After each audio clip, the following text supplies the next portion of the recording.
Oh, thank you.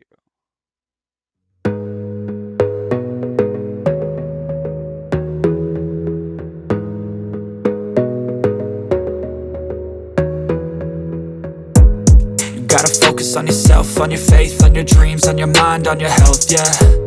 You gotta work, never tell, keep your head down, find what you love and excel, yeah. Push and pull and repel any hate, go create what you want, feel compelled, yeah. And once you finally get a taste of the race, you'll never look back once you felt that. Don't let somebody take your time and your worth, just focus on yourself first. Don't let somebody take your time and your worth, just focus on yourself first. Don't let somebody take your time and your worth, just focus on yourself first. Don't let somebody take your time and your worth, just focus on yourself first.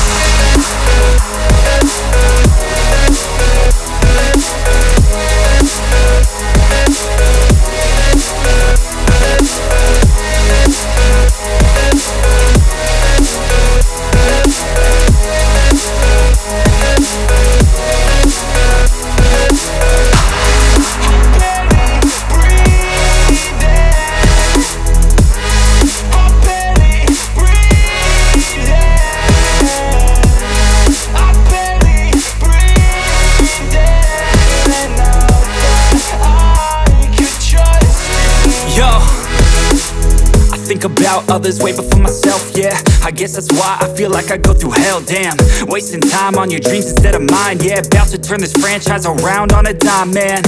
It's all about finding your right state of mind. It's all about turning the worst into fine. It's all about time and the work and the climb. From the thirst we will rise, I'm immersed in this life. Don't let somebody take your time and your worth, just focus on yourself first. Don't let somebody take your time and your worth, just focus on yourself first. Don't let somebody take your time and your worth, just focus on yourself first. Don't let somebody take your time and your worth, just focus on yourself first.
Snow falls on an old brick apartment.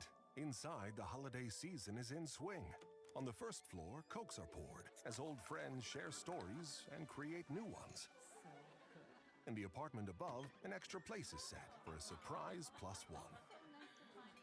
Next door, one generation passes down the secret family recipe to the next. Inside every home, there's a story. In every story, there's magic. Coca-Cola, real magic. Hello, Okay. Discover here to explain our cash back match. Here's how it works. We give you cash back for using your Discover card on the things you were going to buy anyway. Then we match that cash back in your first year. And that's why we call it Cashback Match. Now to recap and say cashback one more time. We match all the cash back you've earned at the end of your first year automatically.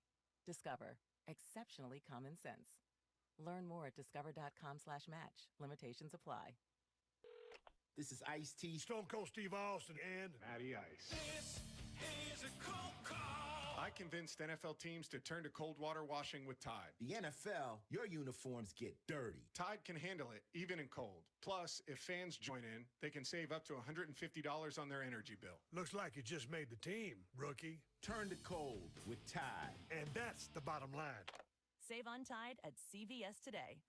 Energy savings based on average when switching from hot to cold and non-HE machines.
It's only 150.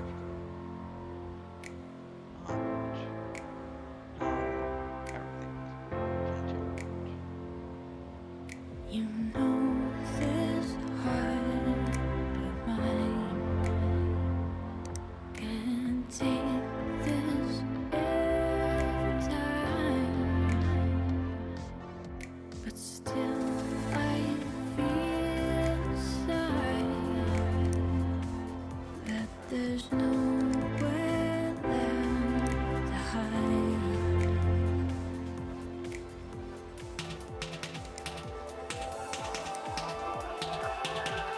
I can hear the clouds are calling me home. I know I'm falling like a stone, but I knew right from the start nobody could change my foolish heart. I'm still falling, and I'm worn down to the bone.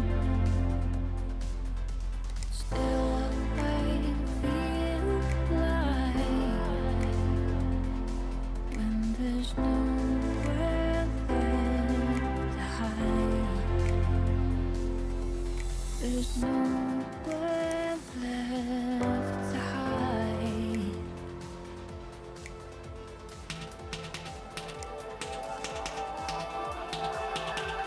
I can hear the clouds are calling me home. I know I'm falling like a stone, but I knew right from the start nobody could change my foolish heart. I can hear the clouds are calling me home. I know I'm falling like a stone, but I knew right from the start nobody could change my. Okay, so PC Simulator. Now, only if all of this schooling helped out with that. Like, really. Concepts of it does not even help. Hello, this is That's more Discover, of research and we take into customer it. service very seriously. We know that if you have a question or concern about your credit card, that's a serious matter, and you need to talk to a real person about it. Like, So we this offer is around-the-clock access a to further seriously talented in-depth than that. representatives in the USA. Again, it's a serious endeavor. The only funny thing about it Great. is Bob. I'll If ask you call us because and of Bob everything answers, you're in for a treat. I've Get had. 100% US-based customer service and talk to a real person day or night. Discover. Exceptionally common sense. What's up, Kelly? You excited for the party tonight? Hey, Marcus. That's why I was Sorry, calling. but I already have it. can't. Better not be bailing again. What is it Joshua this time? video. Still cat sitting? No, I can't. Let me guess. Your goldfish is depressed again, and you can't leave it alone. No, I I already can't. have Wait to come to your stuff. party. I'll come early to help set up. Then maybe you can beat my high score for once. And Kelly, is that really you? Yep. And I'm already here at your front door. Seriously? Yep. Red Bull gives you wings. Searching for meaning in a relentless world. But there is another path where the battle to belong begins. No.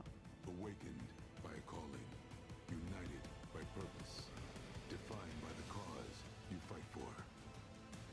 No one can take away what it means to be among the few, the proud, the Marines. Learn more at marines.com.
Make the right decision about driving and alcohol and drugs.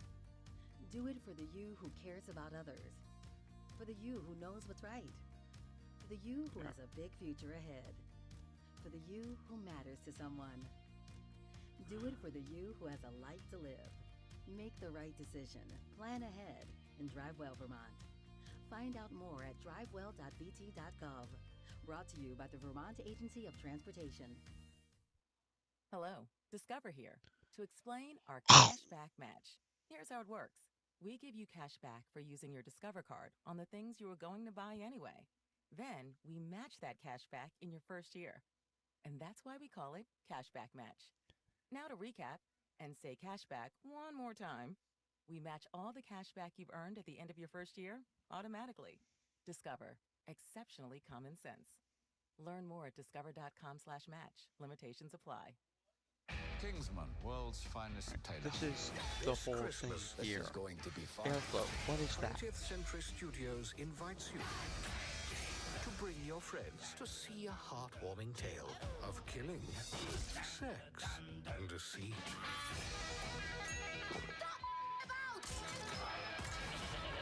We're going to show him who the Kingsman are. The King's Man, rated R. Under 17, not admitted without parent. Only in theaters December 22nd. Tickets on sale now.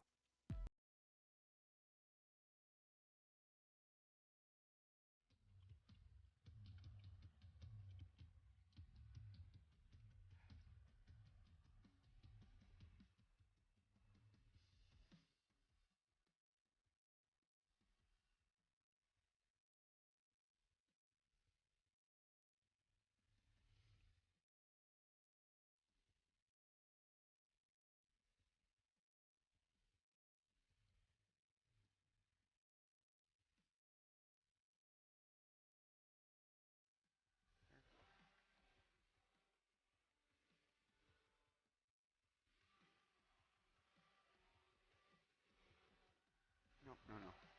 Don't say it. I know what that is.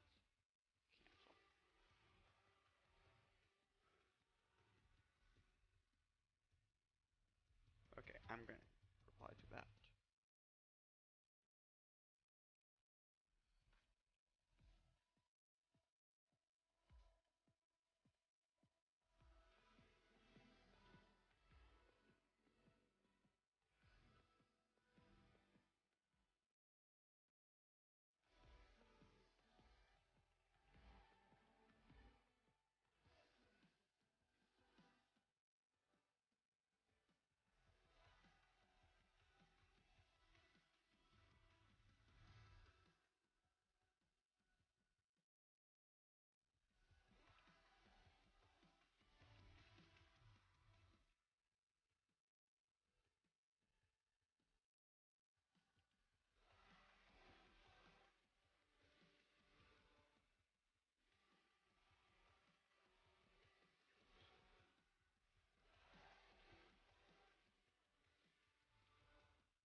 So I guarantee gate away from logic. Then that right there.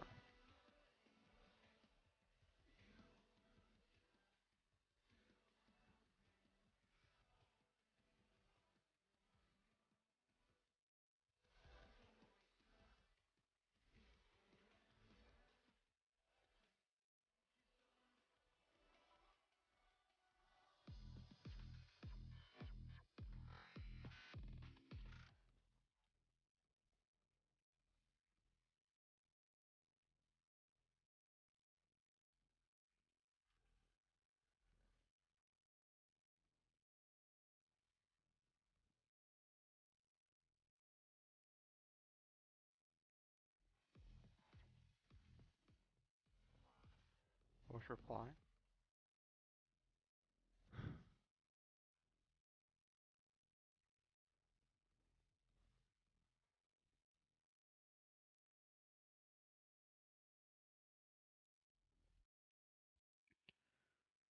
air cooling.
On air versus water cooling has 2 million views. It looks like crap. Time for an HD remake. And it's not just a pure sellout move to capitalize on an idea that we already know works, because a lot more has changed since that video than our production values around here. In particular, AMD's high performance, not to mention huge and hot, 180-watt Threadripper CPUs are pushing the limits of all types of cooling systems in ways that we have never seen before. So what's the ultimate cooler for the ultimate CPU? We have the answer. The white Darkbase Pro 900 from Be Quiet features a modular design to support a variety of layouts and configurations. Check it out at the link below. We'll be testing 6 coolers that on previous platforms have delivered comparable results, 3 air and 3 liquid. For water coolers, AMD helpfully provided an Asetek-compatible TR4 mount in the CPU box, so we're able to use our existing stable of compatible Corsair H-Series AIOs, which is cool because that means so can you. We've got 120mm, 240mm, and 280mm radiator versions, with all of them featuring the same Asetek design CPU block and, in the H150i's case, a slightly more powerful pump. In a stroke of either luck or AMD foresight, the blocks are just big enough that even though the heat spreader sticks out, the heat-producing die area for Threadripper is covered. So while these are mainly meant for more square CPUs, we have no reason to believe that you should worry about it. As for our air coolers, well, due to their wildly varying shapes and mounting mechanisms, not many of them have been retrofitted with support for socket TR4 yet, which is where Noctua's new lineup comes in. They're visually, and for the most part, functionally identical to their non-TR4 cousins, but when you turn them over, you are immediately greeted with plates big and shiny enough to host a fancy dinner party. This huge mount is common on each of them, right down to the 92mm NHU9, didn't I because say Noctua what I was decided to working bake on in tomorrow? support for AMD's on-socket mounting points. A good idea because, well, let's just say that taking this apart isn't a good idea. Now to testing. While our old standard def version of this video discussed performance with different custom fan configurations inside a case, our video today will focus on the temperature differences between the coolers themselves right out of the box. So it should then be noted that you could get slightly better performance out of these AIOs by adding more fans in a push-pull configuration, and the same can be said of the 2 tower coolers. Another trick up our sleeve this time around is that we're going to be running our Threadripper 1950X in both stock and overclocked configurations. Furthermore, this time we are in a climate-controlled 24°C environment, not my garage during the winter, so our results should be more comparable to what you can achieve at home. But enough talk. Let's do the results. Starting off then with our H80i GT and Noctua NHU9, we're seeing some pretty okay numbers for stock performance with similar load temperatures and package power. Overclocked, on the other hand, shows again similar numbers, but markedly lower package power for the H80i GT, meaning that it's throttling more to maintain that same 87 degrees. So in the lightweight category, air cooling comes away with a clear victory. The next step up is the NHU12S and H100i V2. And again, we see almost identical numbers between these guys at stock speeds. Looking now at the overclocking results, we've got a much narrower lead for the Noctua fan over the Corsair AIO as far as package power goes, meaning that they've throttled just about evenly. So we're going to call this one a tie. Bringing us to the main event, the NHU14S Weather versus the H150i Bragger. Both of them lasted all 12 rounds, maintaining maximum performance in both the stock and overclocked tests. And this is incredible, considering we've got all 16 cores pinned to 3.9 gigahertz. But this kind of a match isn't about pinning, and the Noctua ran a few degrees cooler, so we have to award it the win by technical knockout. Of course, performance is only part of the equation. Aesthetics and physical compatibility are key considerations as well. Water coolers do come with an additional mechanical point of failure, the pump, but they look sexy, and it's becoming more and more common for small form factor cases to have mounts for 120 or 240mm radiators, but not enough clearance for comparable air coolers. And it's also worth considering that large AIO coolers like the H115i are generally far easier to work around inside a chassis than a larger air cooler, especially where RAM slots are concerned. With that said, price is kind of a big deal too, and Noctua solutions, even though they're not the cheapest air coolers out there, generally come out ahead of the water cooling equivalents by a significant margin here. So TLDR then, if you're not planning on overclocking Threadripper, it's actually a relatively easy beast to tame. But overclock it, and you'll need to set aside some budget for a beefy cooler. Also, if your priority is performance, you'll reach for an air cooler or custom water cooling. But water cooling is a great choice if a more compact, easy to work in, and subjectively better looking machine is what you're after. So then, as always, the answer is, it depends. If you haven't already, now's the time to try out Dollar Shave Club. It's more than just razors. Dollar Shave Club makes it easy for you to upgrade your shave and your bathroom. You don't even have to leave the house to get high-quality shaving and grooming products. They deliver them right to your door. And Thank you. Let me tell you guys, I have seen some crazy stuff on that internet, which, no, not that, or, oh, sorry, I misunderstood. Yeah, like that. Gaming or workstation computers with multiple processors, be they CPUs or GPUs, have become more common in recent years, and how to keep them cool, the advantages of which we cover here, is an incredibly hot topic for obvious reasons. Now, the heat-generating components in your system are going to have heat sinks attached to them. You can learn more about these here and why we need them. But the main thing you need to know for this video is that unless you start getting into some pretty exotic stuff, the way all that heat-generating componentry stays within its rated operating temperature is by dissipating waste heat to the surrounding air. The trick here is that heat transfer relies on two main things for best effectiveness: a lower ambient temperature, so how hot the air around the heatsink is, and more air movement. The first one's a bit tricky. Living somewhere cool or using air conditioning helps a lot, but because most electronics are surrounded by some kind of box, the air being used to cool them can be considerably hotter than the rest of the room, hurting cooling efficiency. Not to mention that the room itself can begin to heat up during heavy use. I mean, we could just pull all that stuff away, but I guess running your electronics unprotected can have unforeseen consequences. And even if we don't want to go overboard and head outside, although I heard it has great graphics, indoors you'll find plenty of other hazards too, like pets and children. So I guess we're stuck using enclosures to keep our expensive stuff safe. So let's focus on strategy number 2. Make the air move fast by adding fans. But that has some drawbacks too. There's noise, but also one that's potentially more problematic: a silent killer all around us: dust. Dust clogs the fins of heat sinks, reducing their effectiveness, gunks up the moving parts of fans, reducing their effectiveness, and is just plain gross. And adding more airflow adds more potential for dust to accumulate unless you do it responsibly. So how do you practice safe cooling? Balanced airflow. Fans can be configured in one of two ways: intake, pulling air into the case, or exhaust, pushing it out. But the internet is full of debate about the merits of having more of one or more of the other, so let's put it to rest. If you had all your fans pushing air out, first, they'll all be working against each other, reducing each other's efficiency, and second, because fans move air rather than creating it, they have to get the air they're exhausting from somewhere, so the internal air pressure will be negative relative to the room, and the case will pull air in through nooks and crannies where dust can accumulate and also be pulled in. The other way around, trying to inflate your computer like a balloon by having everything as an intake, has the same problem with the fans working against each other, but the advantage of blowing air out of the small holes in the case to prevent dust from entering there. But of course, that doesn't help if you're not filtering the dust out of the air that's being pushed into the case by a fan. So that, my friends, is the ultimate solution: a reasonably balanced airflow scheme that leans on the side of positive internal pressure, so you're not canceling out any of the work that's being done with filters on the intakes so that you don't have excess dust coming in. And don't worry if you can't afford filters. Use pantyhose works great. Something to note here is that surprisingly, the conventional wisdom of hot air rises actually has very little impact on any of this. So the most important takeaway is balance. If you don't have a fancy smoke machine like the one Silverstone uses to test their cases, just watch in the longer term for dust accumulation in areas like mesh panels and areas around optical drive bays. And if you're starting to see that in spite of your filtered intakes, it might be time to adjust the ratio of intake to exhaust for your system. Speaking of systems, sort of, Squarespace.com is the sponsor of today's episode of Fast As Possible. Their web-based management system, see, I brought that around somehow, allows you to quickly create your own amazingly customizable, functional, beautiful website. They provide... But I don't need that. And let me try again.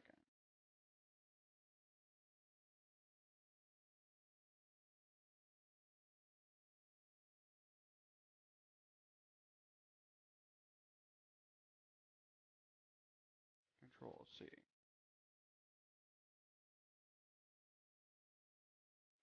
Different browser.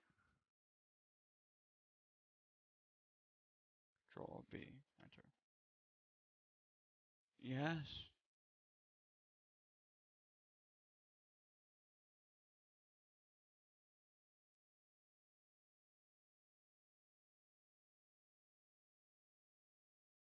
Okay.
Since we did our video covering the different sizes of motherboards, I have received 1 metric butt ton of requests to cover the same topic, but for computer cases. The issue with this is that the way they're classified has actually changed over time. Once upon a time, it was all about how many 5¼ bays the case had. Then it changed to be based on the overall height of the case. But even now, those standards are really more like the pirate code than actual rules. No one can decide on a standard. With Antec abandoning the categorization on their site entirely, Corsair throwing their own ideas into the mix, and Cooler Master doing random things, like putting the half XB in the mid-tower category on their North American website, when it's more correctly classified as a land box on the global site. But we're gonna do our best anyway, so here goes. Starting with the main traditional PC case sizes. A mini tower is a great compromise between size and expansion. It has 1 or 2 external bays, stands 14 to 16 inches tall, and hosts an NATX motherboard usually, but a large ITX case that uses a lot of its internal space for liquid cooling or drive mounting could also be classified as a mini tower. Most mini towers are only suitable for use with a single graphics card with adequate cooling, while some are okay for 2.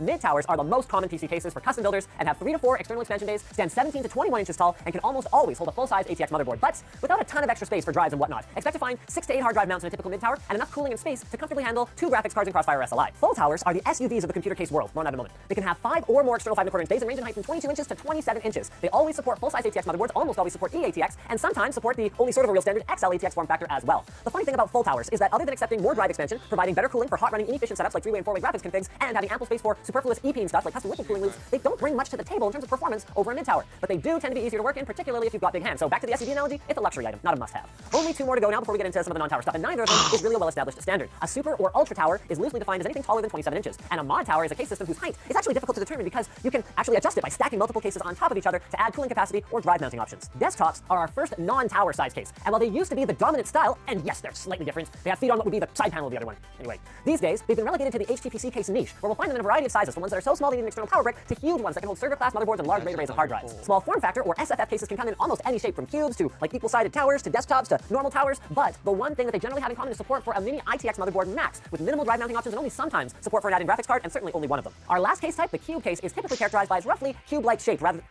That's what they are. If you think my job is so easy, you try to do it. Anyway, there is no real standard with respect to size, and they're available in a wide variety of configurations. Look, they're shaped like cubes. Deal with it, that's all I can say about them. Anyway, speaking of a wide variety of configurations, this is just the beginning. There's other stuff out there, but these are the main ones, but I guess that's a topic for another day. So before we wrap up, as usual, I'd like to take a moment to thank our episode sponsor, Cooler Master, for giving us the precious resources we need to make these videos for y'all. If you've been researching PC cases, the odds that you've come across Cooler Master at some point is pretty good, given their wide range of cases.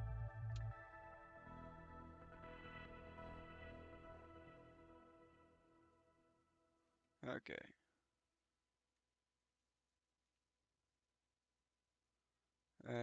Sure, you may be able to hear just how crispy the McDonald's crispy juicy tender chicken sandwich is, but that's just the beginning. The full crispy juicy tender experience comes after you take your first bite. But why stop there? Order ahead on the app and get medium fries and soft drink for free. Now that's a deal that tastes even better than it sounds. Valid 9/19, 10/11 to 10/31, and 11/22 to 12/12/21. Valid 1 time per week. McDonald's app download and registration required.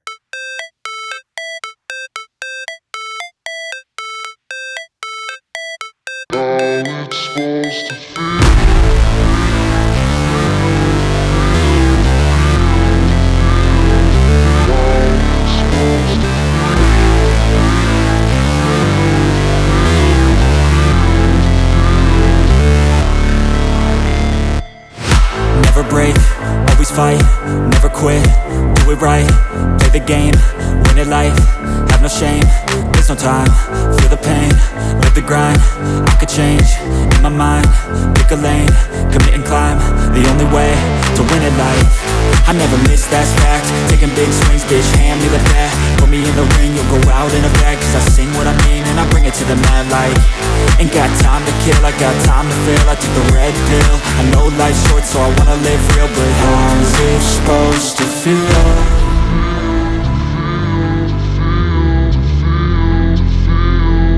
How's it supposed to feel?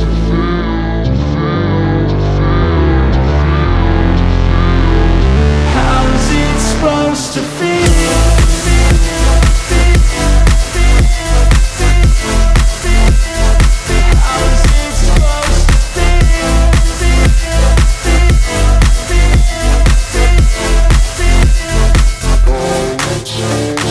sing my name, but they holding back. They wanna say they hate, but they know it's cap. I ain't playing no games, I just do that's fact. And I don't feel no shame, it's a mood you lack. I go crazy, nah bitch I ain't lazy. Track after track, I work on this shit daily. Pass me the jack, right as fuel, got me hazy. About to unpack all these things I've been chasing. I've got visions in my head, like memories after death. To be a legend instead of something you can forget. I'm living up every breath, I'd rather lead than be led. I'll fill the seats as I spread, with every word that I've said.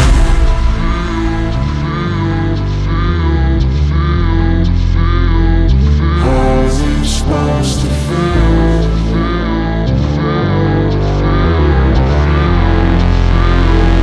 How's it supposed to feel?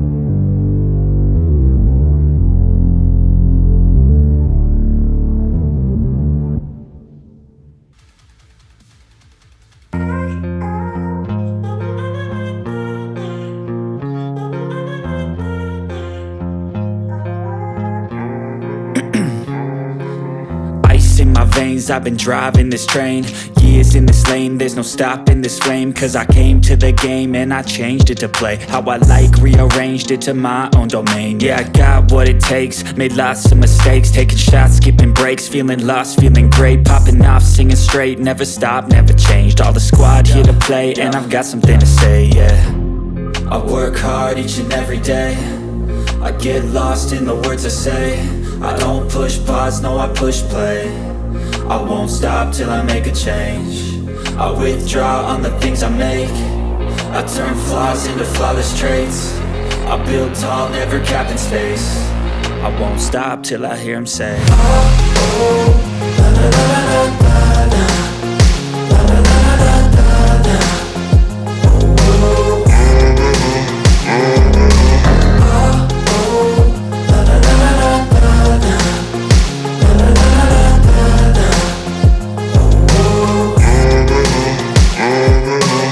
6 a.m. and I'm up again. I got tired eyes, need a cup of blend. That's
Yeah.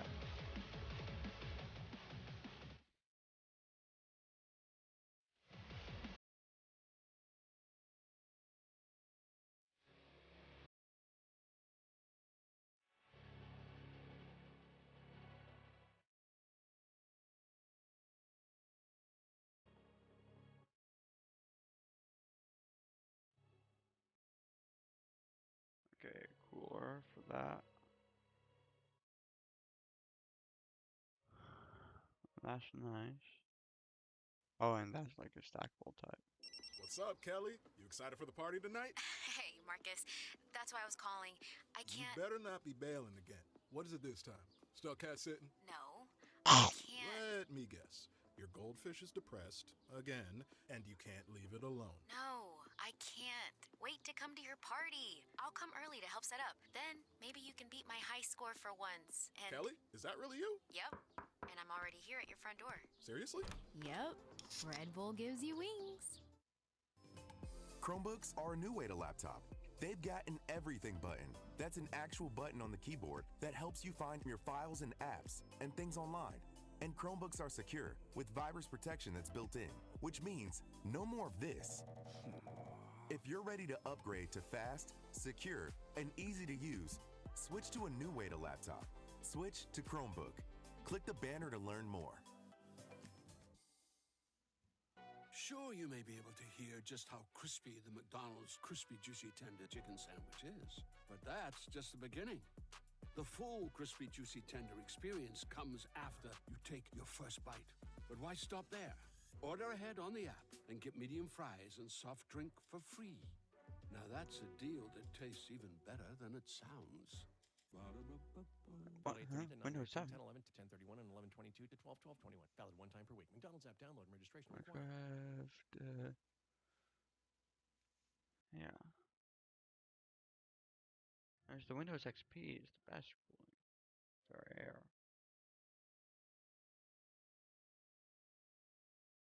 But it has gone downhill since then.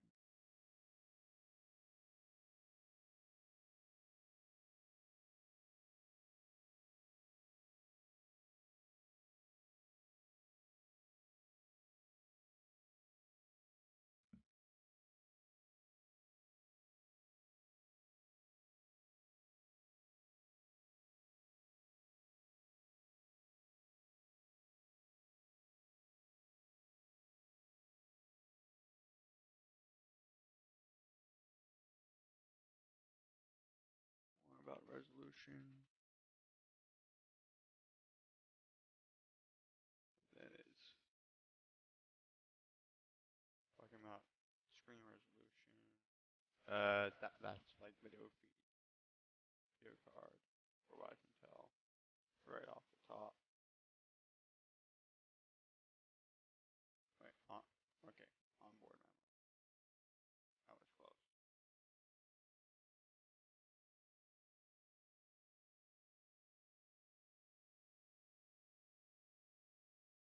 Wait, what? Triple buffering.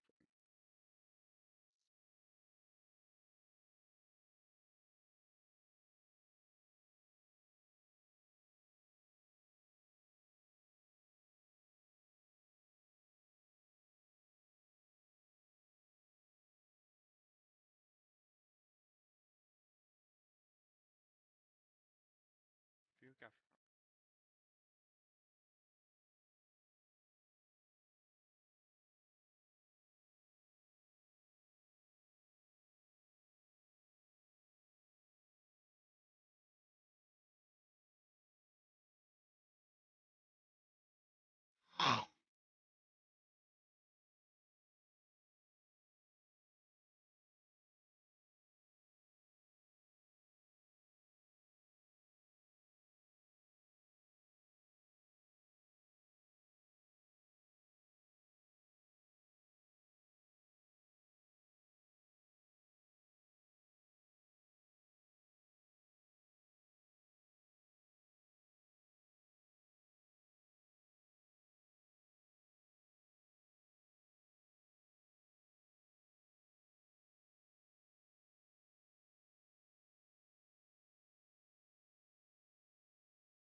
50.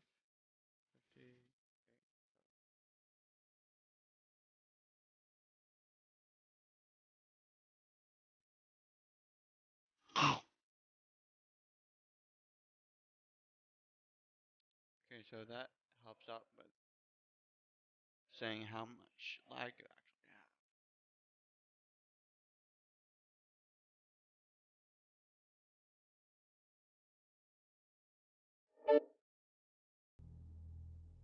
have. Okay, good.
That's an interesting keyboard there. Chromebooks are a new way to laptop.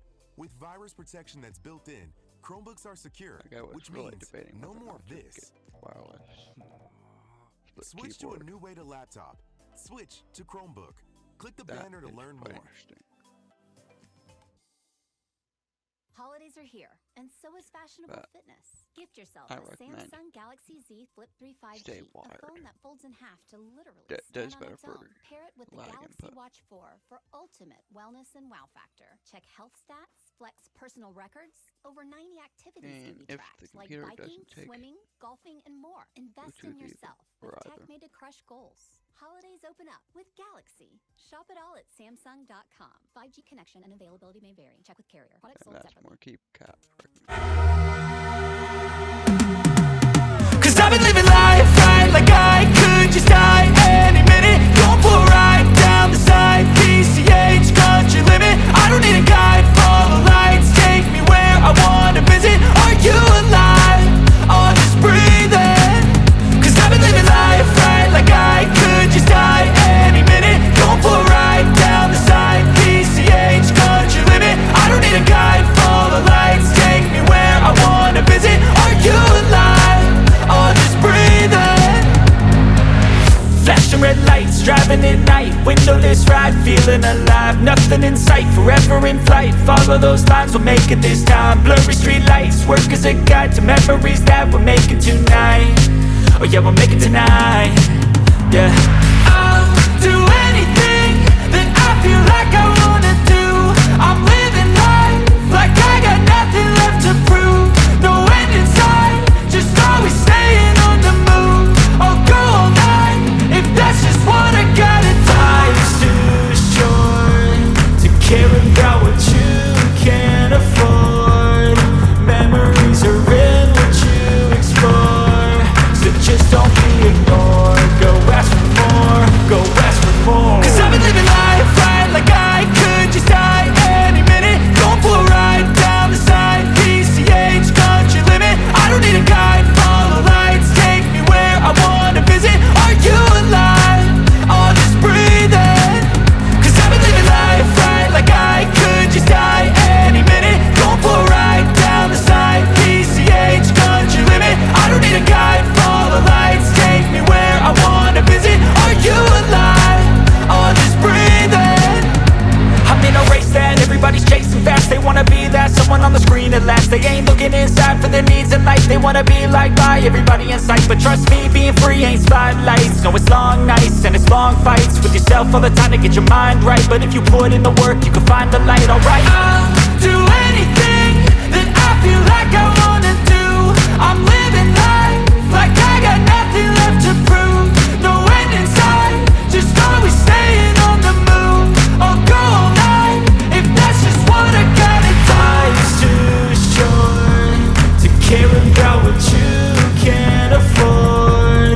Memories are in what you explore, so just don't be ignored. Go ask for more, go ask for more. Cause I've been living life right like I could just die any minute. Going for a ride down the side, PCH country limit. I don't need a guide, follow lights, take me where I wanna visit. Are you alive? Or just breathe?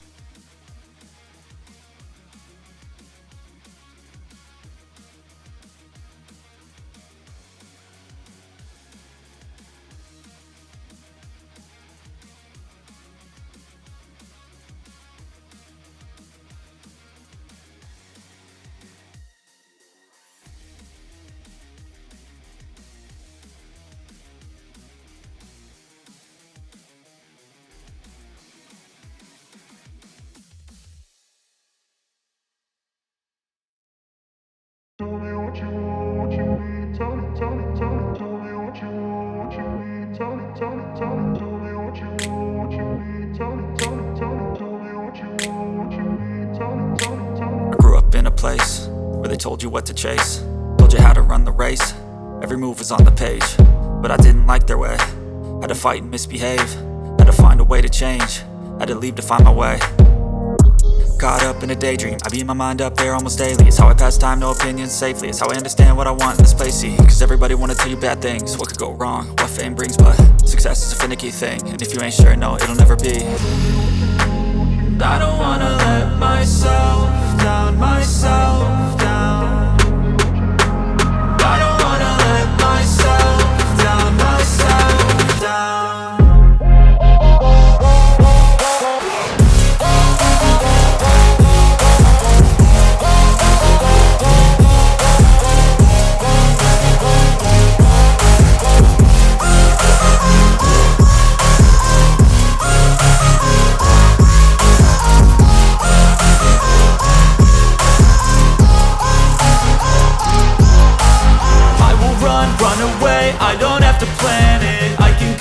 my fate, you won't understand it. All alone, that's okay. People I can't stand them, they don't want me to change, keep me where I'm standing. And I don't wanna be where I am, and I want something more, take a chance. It could be possibly my last dance, my last dance. And I don't wanna let myself down, myself down. I don't wanna let myself down, myself down.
What's up, Kelly? You excited for the party tonight?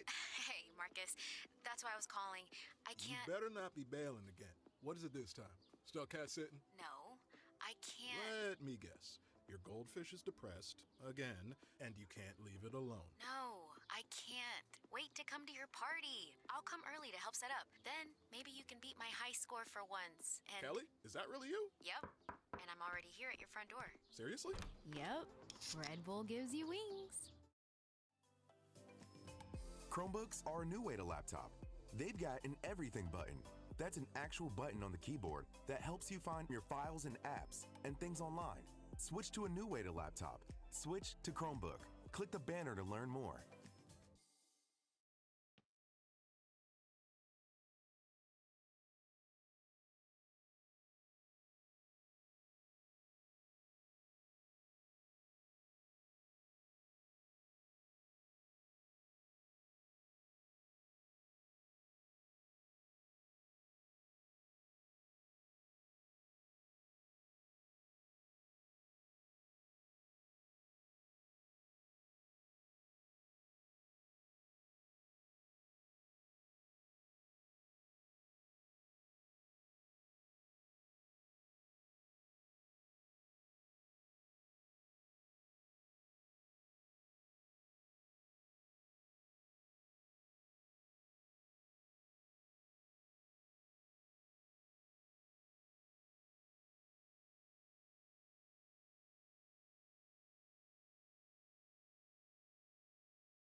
Cars. To lease or not to lease? That is the question. Oh, you're expecting a simple answer? It's a little more involved than that. Click here to learn more.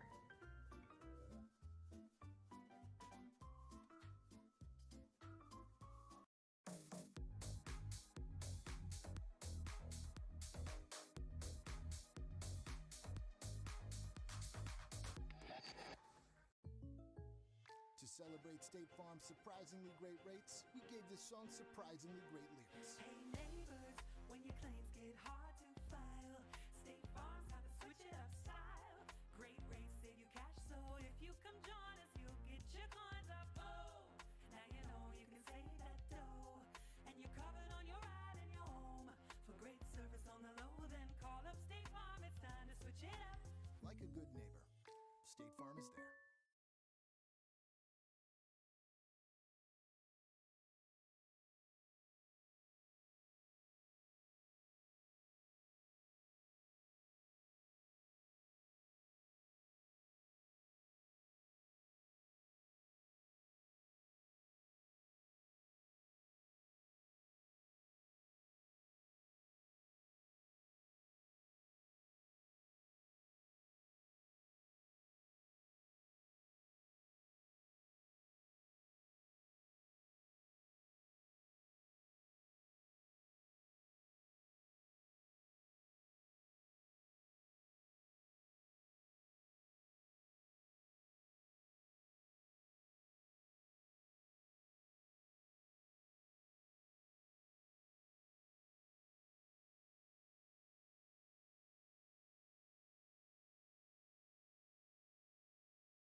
Who are you? My name is Shang-Chi. Sean. S-H-A-N-G. Shang. Sean. Shang. That's what I said. Marvel Studios' Shang-Chi and the Legend of the Ten Rings is now available on Blu-ray and digital. Oh my God. Critics are calling it the best superhero film of the year, and Rotten Tomatoes has certified it 92% fresh. Thank you. So assemble your collection with Marvel Studios' newest Avenger. It's time to make history. Marvel Studios' Shang-Chi and the Legend of the Ten Rings. Get it now on Blu-ray and digital. Rated PG-13.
optimizing gaming PC now.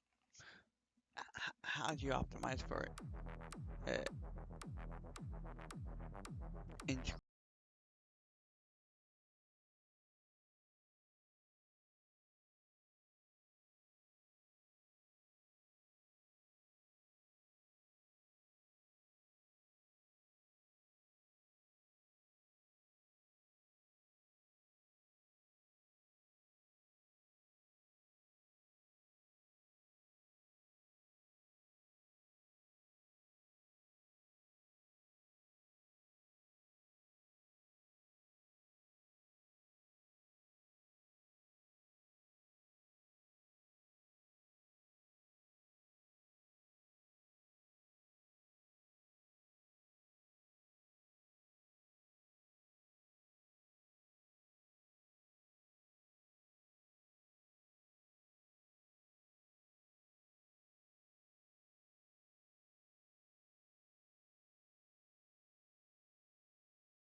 Starting up another phone for chat.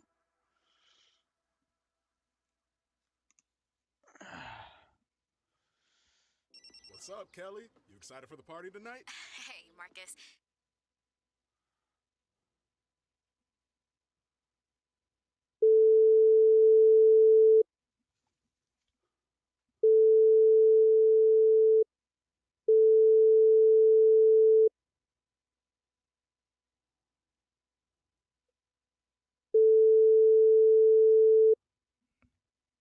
Okay.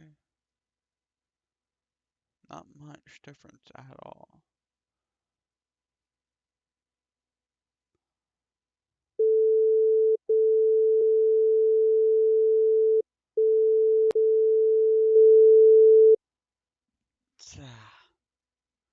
Okay. Get that out of here.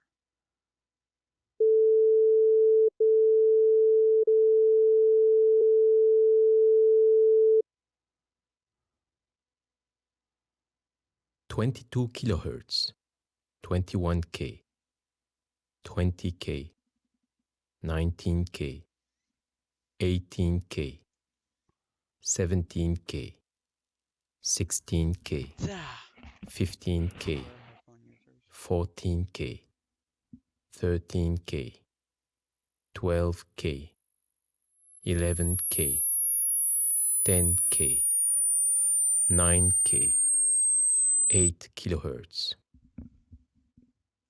Okay. Here's another one. 22 kilohertz, 21K, 20K, 19K, 18K, 17K, 16K, 15K, 14K, 13K, 12K, 11K, 10K, 9K, 8 kilohertz. Okay, there we go.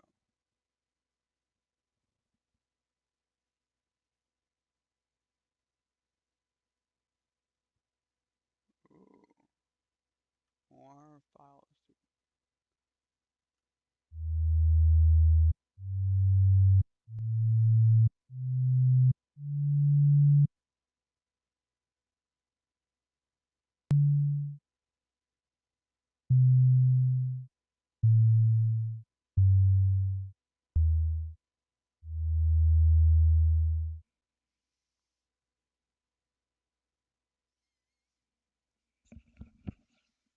Okay, I like 80 hertz, guaranteed.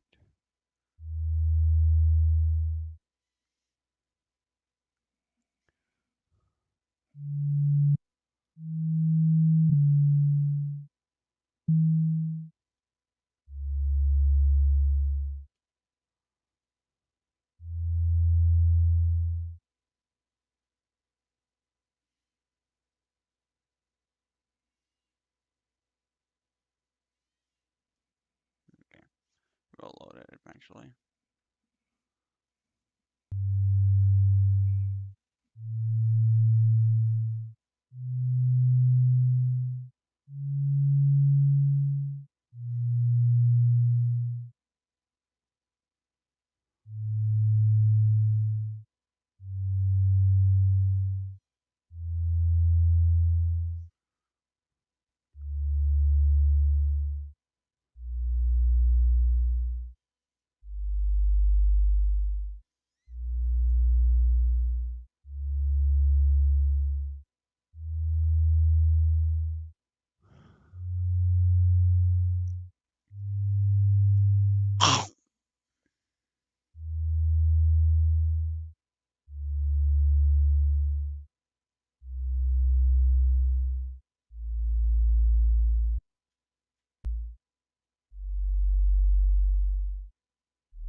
Wow. Okay, that is quite something. Which I know I hear quite a bit of those.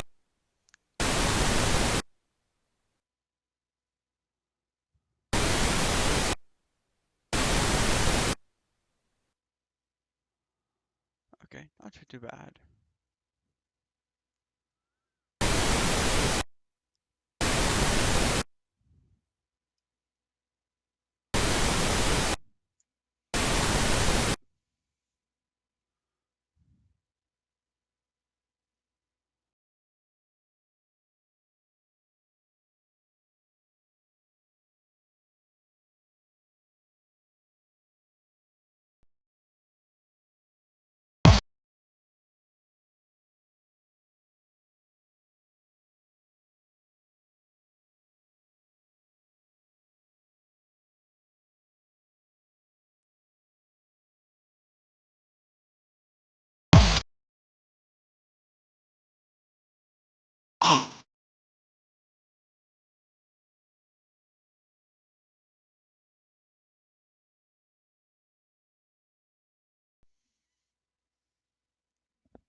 I You can't. better not be bailing again. What is it this time? There we go. Still cat sitting? No, I can't. Let me guess. Your goldfish is depressed, again, and you can't leave it alone. No, I can't. Wait to come to your party. I'll come early to help set up. Then maybe you can beat my high score for once. And Kelly, is that really you? Yep. And I'm already here at your front door. Seriously? Yep. Red Bull gives you wings. Chromebooks are a new way to laptop. Like, They've everyone got an just said. everything button.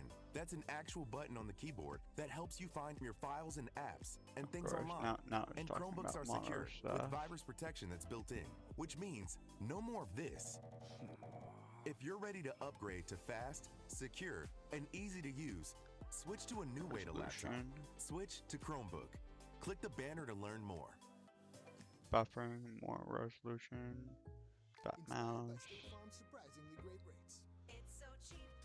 Yeah, got a great rate on the down low. 'Cause Jake isn't your average Joe. So we went over sound guaranteed.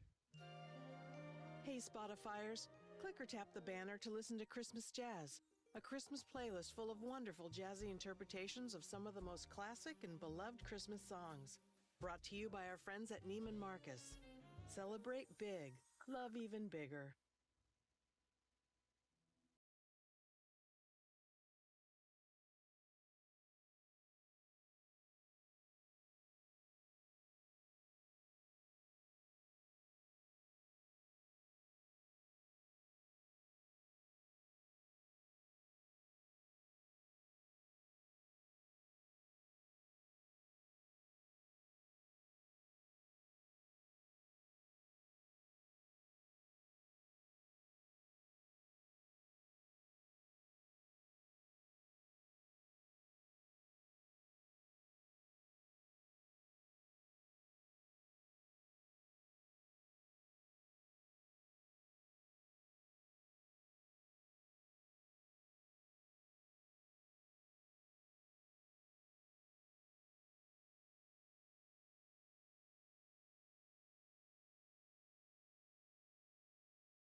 Sandy Bridge is Intel's next-generation microarchitecture, succeeding to Halem as the engine driving Core i7, Core i5, and Core i3 desktop CPUs. Even more so than its predecessor, Sandy Bridge emphasizes integration. Execution cores, memory control, PCI Express, cache, and graphics now live on a single piece of silicon. Of course, the benefit of packing so much logic on one die is fast communication between the various subsystems. We're seeing Sandy Bridge-based CPUs delivering notable performance gains compared to Intel's previous generation parts in a revamped 2011 benchmark suite. Although the most complex second-gen core CPUs are composed of nearly 1 billion transistors, 32nm manufacturing allows for higher base clock rates than older 45nm parts, plus more aggressive implementation of Turbo Boost that accelerates frequency for longer durations, exceeding TDP for short bursts. Optimizations of Turbo Boost extend beyond the CPU. The on-die graphics engine, which shares the processor's thermal ceiling, can also be sped up in response to demanding 3D workloads. In those situations, Intel's power control unit is smart enough to favor the graphics core. While all-around performance gains are certainly nice, we're most impressed by Intel's QuickSync video pipeline. Dedicated fixed-function logic able to speed up video encoding well in excess of anything we've seen from AMD or NVIDIA. If Sandy Bridge has one secret weapon, this is it. Intel's new desktop lineup breaks compatibility with LGA 1156, requiring a motherboard upgrade based on the P67 or H67 chipsets. However, performance gains are evident in our testing, and as an increased number of ISVs optimized for QuickSync, that might become a big enough reason to upgrade.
Sure, you may be able to hear just how crispy the McDonald's Crispy Juicy Tender Chicken Sandwich is, but that's just the beginning. The full Crispy Juicy Tender experience comes after you take your first bite. But why stop there? Order ahead on the app and get medium fries and soft drink for free. Now that's a deal that tastes even better than it sounds. Valid 8:30 to 9:19, 10:11 to 10:31, and 11:22 to 12:21. Valid one time per week. McDonald's app download and registration required.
because of movement and other things.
What's up, Kelly? You excited for the party tonight?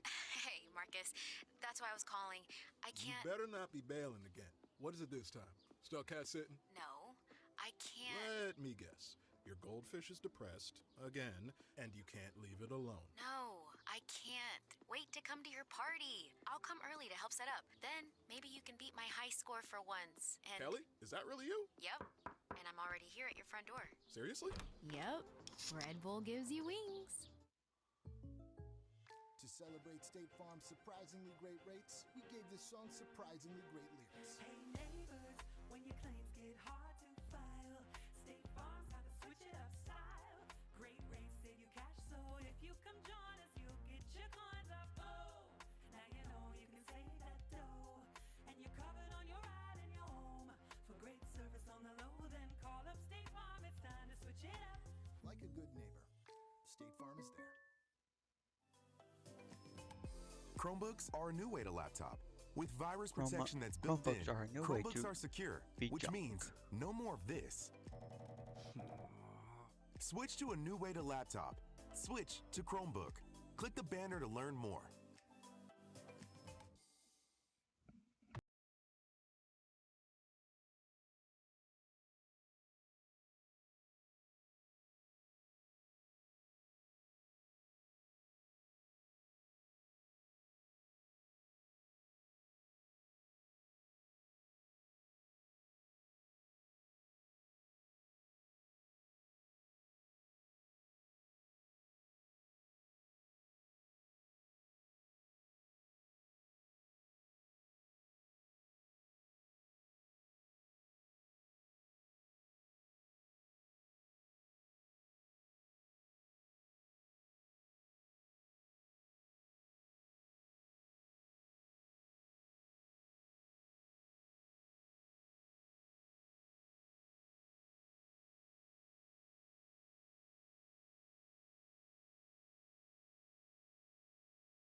Swear I won't forget this, why do I regret this? In my mind reckless, thoughts are feeling endless. Sitting up I'm breathless, anxiety's infectious. I feel so defenseless, betrayed and embarrassed. I hate being open, I hate being broken. I feel like an ocean filled up with emotion. Anger ain't a potion, rub it on like lotion. I can feel it soaking, reopen, the scars have awoken.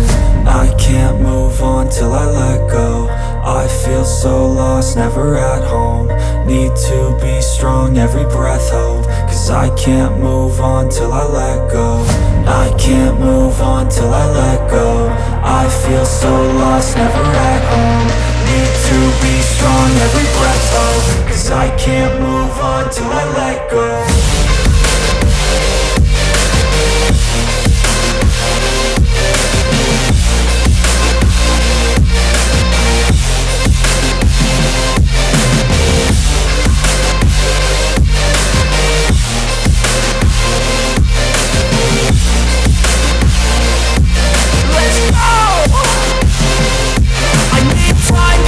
The pain makes it real, I don't wanna feel, I just wanna kill the bad thoughts and steal a good thought and feel. I'm just lost, I feel, I'm just lost, I feel. I need time to heal, I can't steer the wheel. Cause this drive it kills, and it gives me chills. A nice road it feels, I slip off the peel and crash all the steel. Will I ever heal?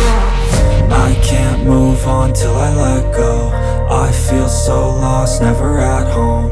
Need to be strong, every breath hope. Cause I can't move on till I let go. I can't move on till I let go. I feel so lost, never at home.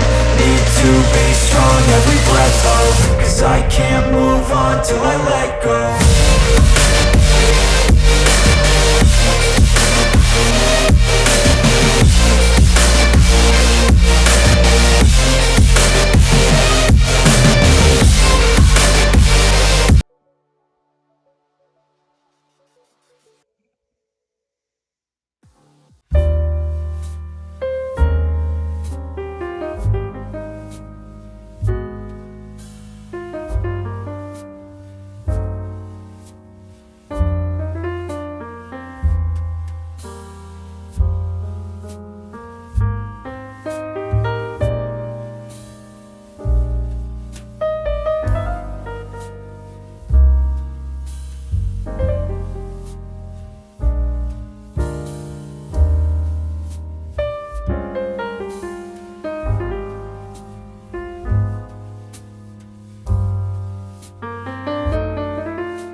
Welcome to another video from explainingcomputers.com. This time, I'm going to explain how 2 or more hard drives can be linked together using a technology known as RAID. Chromebooks are a new way to laptop. On most personal computers, there is a direct relationship between each user volume and a physical disk. For example, on a Windows PC, the C drive is usually a single physical hard disk or solid-state drive. On some computers, one single hard disk may be subdivided or partitioned into multiple volumes. Or alternatively, an extra hard disk may be fitted as another volume. However, in all of these instances, the data stored in each volume resides on a single drive. This makes for the easiest and cheapest hardware configuration, but it also means that if a drive fails, all of the data on its volume or volumes is likely to be lost. Data read and write speeds are also limited to the performance of a single disk. To protect against possible data loss and/or to improve performance, a technology called RAID stores the data in each volume on multiple physical drives. RAID stands for a redundant array of independent disks and is widely used on servers and high-end workstations. Many PC motherboards now include a RAID controller that permits 2 or more drives to be linked together to operate as a single storage device. For some computing activities, such as editing high-quality, high-definition video, RAID is also pretty much essential. When setting up RAID storage, a number of options are available. The first is called RAID 0. This divides or strips the data in a storage volume across 2 or more disks, with half of each file written to one disk and half to another. This improves overall read-write performance without sacrificing capacity. So, for example, 2 1TB drives may be linked to form a 2TB array. Because this virtual volume is faster than either of its component disks, RAID 0 is commonly used on video editing workstations. In contrast to RAID 0, RAID 1 is primarily intended to protect data against hardware failure. Here, data is duplicated or mirrored across 2 or more disks. The data redundancy so created means that if one physical drive fails, there is still a complete copy of its contents on another drive. However, this does mean that drive capacity is sacrificed. For example, a 1TB RAID 1 volume requires 2 1TB disks. While data write performance is not improved by using RAID 1, data read times are increased as multiple files can be accessed simultaneously from different physical disks. If more than 2 drives are used, several other configurations become possible. For example, using 3 or more drives, RAID 5 strikes a balance between speed and redundancy by stripping data across 2 drives, but also writing parity data to a third. Parity data maintains a record of the differences between the blocks of data on the other drives, in turn permitting file restoration in the event of a drive failure. Finally, in common use, RAID 10 strips and mirrors data across 4 or more drives to provide the gold standard in performance and redundancy.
Clear trend in storage technology has been to make drives as small as possible and as fast as possible. And we've gone from having 4 megabyte drives that are twice as big as your average refrigerator in the 1950s to multi-terabyte SSDs that are not much bigger than a credit card yet can still move gigabits of data per second. But even as popular as those speedy 2.5-inch SSDs are, it became clear that with advancements in flash storage technology, we could shrink our digital repositories down even smaller without sacrificing speed. Say hello, my friends, to M.2, a new interface for both SSDs and expansion cards that promises higher speeds and less bulk. You see, although SATA 3 SSDs offer huge performance gains compared to traditional mechanical hard drives, that SATA interface, that cable on the back itself, has a pretty serious bottleneck, topping out at about 550 250 to 600 megabytes per second. And while that may seem very fast, and indeed it is, flash storage has advanced very rapidly in recent years and is now capable of handling data much more quickly than SATA will allow. And although SATA Express, which you can learn more about here, was designed to alleviate this bottleneck, it is pretty difficult to find SATA Express drives on the market, even though motherboards supporting it are out there. Fortunately though, M.2 provides the same speed benefits as SATA Express, with the extra advantage of being much smaller and more versatile. Many M.2 drives actually utilize your computer's PCI Express bus, with the fastest M.2 drives currently on the market using a PCI Express 3.0 X4 connection, translating to a theoretical maximum of 4 gigabytes per second. And although you probably won't see real-world speeds quite that high, especially not right now, current M.2 PCIe drives will still be much faster than a regular SATA SSD and should continue to get faster in the future. M.2 is also useful for things other than storage devices. You can get Wi-Fi and Bluetooth cards that will fit into your motherboard's M.2 slot and take advantage of PCI Express speeds without having a large card plugged in or a dongle hanging out of your case, and even if you're just using M.2. And that almost sounds like iPhone for what that has. For storage, you still get the additional benefit of not having to mess around with any power or signal cables. Slot in the card, put in a screw, and you are good to go. But before you rush out to buy a new M.2 SSD or wireless adapter or whatever, remember this: not all M.2 cards and slots are the same. Faster M.2 drives will utilize the newest version of PCI Express, that is 3.0 as of right now, as well as the new NVMe standard for interacting with the rest of the system. So be sure to check for these things before you buy, especially as some M.2 drives use PCIe 2.0, the older AHCI protocol, or even the existing SATA bus. So they're basically just an M-SATA card that fits in an M.2 slot. So in the case of that last one, you won't see any performance benefit at all. And you also have to pay attention to the physical layout of the card. Unlike SATA, M.2, even though it only has one name, uses several different connector types. So most M.2 slots on current motherboards use either connectors B or M for SSDs and A or E for wireless adapters. Now, some cards are actually compatible with multiple motherboard connectors, so just make sure that whatever you're buying, you are checking before you pull.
What's up, Kelly? You excited for the party tonight? Hey, Marcus. That's why I was calling. I can't. You better not be bailing again. What is it this time? Still cat sitting? No, I can't. Let me guess. Your goldfish is depressed, again, and you can't leave it alone. No, I can't. Wait to come to your party. I'll come early to help set up. Then maybe you can beat my high score for once. And Kelly, is that really you? Yep. And I'm already here at your front door. Seriously? Yep. Red Bull gives you wings. The McDonald's breakfast is too good to speak deal. Sounds a lot like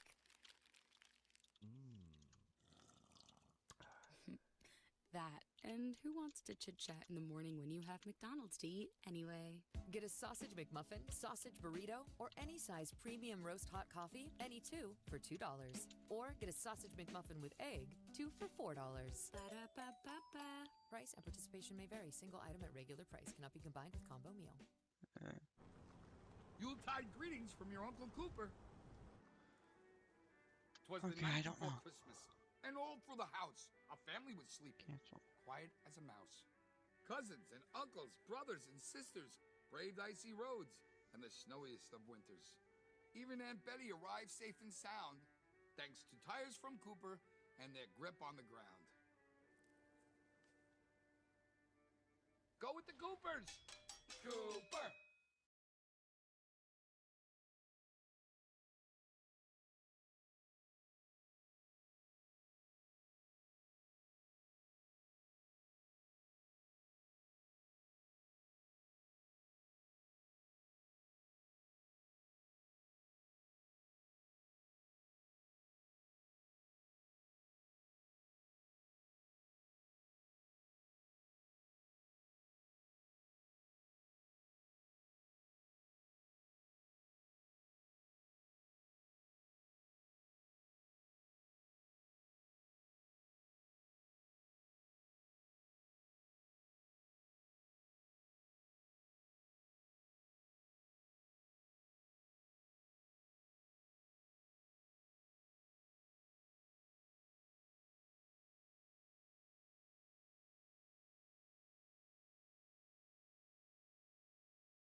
iPhone processor.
Chromebooks are a new way to laptop.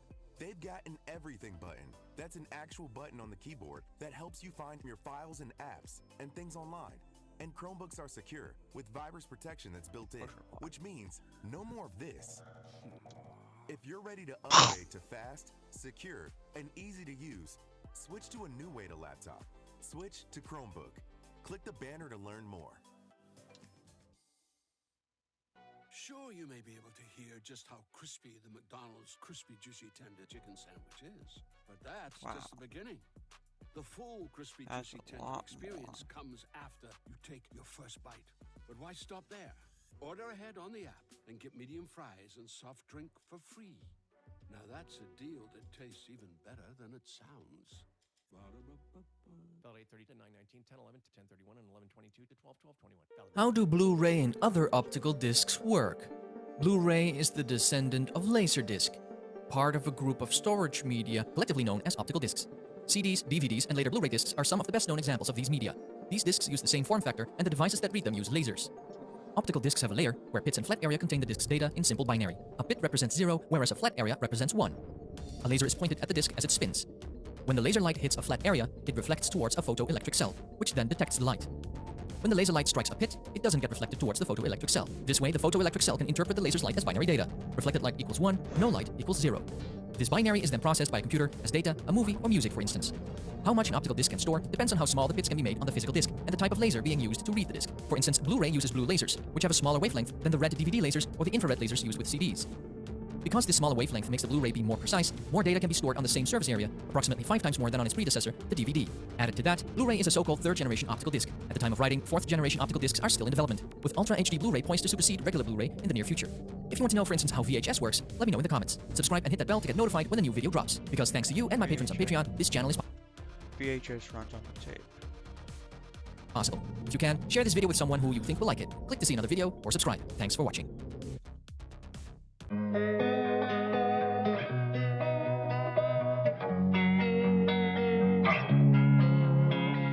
Losing time, I'm fading fast. I just wanna make it last. Try to let go of the past. I close my eyes, embrace the blast. Sleepless nights and headaches stack. Restlessness to hell and back. What's my purpose? What do I grab? A slippery surface, a heart attack.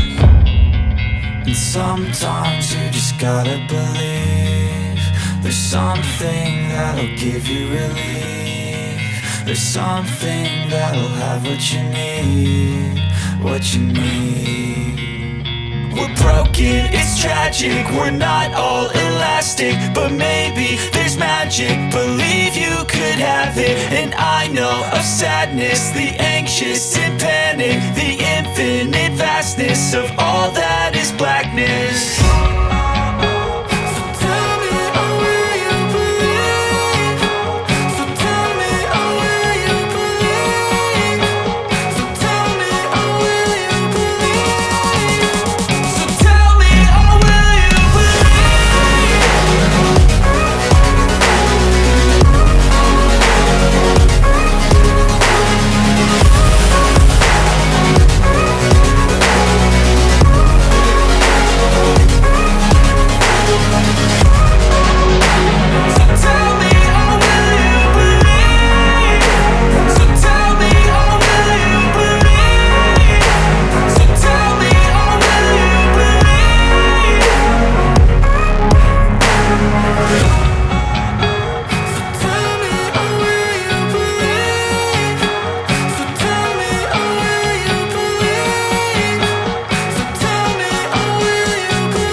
Let's go.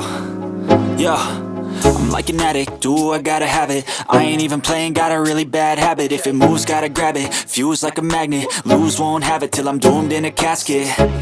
I ain't playing, got a weird mind. If you work 8 hours, I'ma work 9. If the shit tastes sour, you should taste mine. I'ma stay in power for a long time. Get up, nah, I ain't a quitter. Toss me the ball, I'm a really big hitter. Big picture, I'm a straight killer. Rising the song to the highest bidder. Got juice, got gas, I'ma move fast. New shoes, new tracks, like who's that? I'm new, come back, better than last. Yeah, it's a new me, never gonna look back. Never gonna look back. Cause damn, I was built to last. You move slow and I move fast, and that's facts. Only I can make a change. Slowly take a step today. I will never be the same. Cause that's what it takes.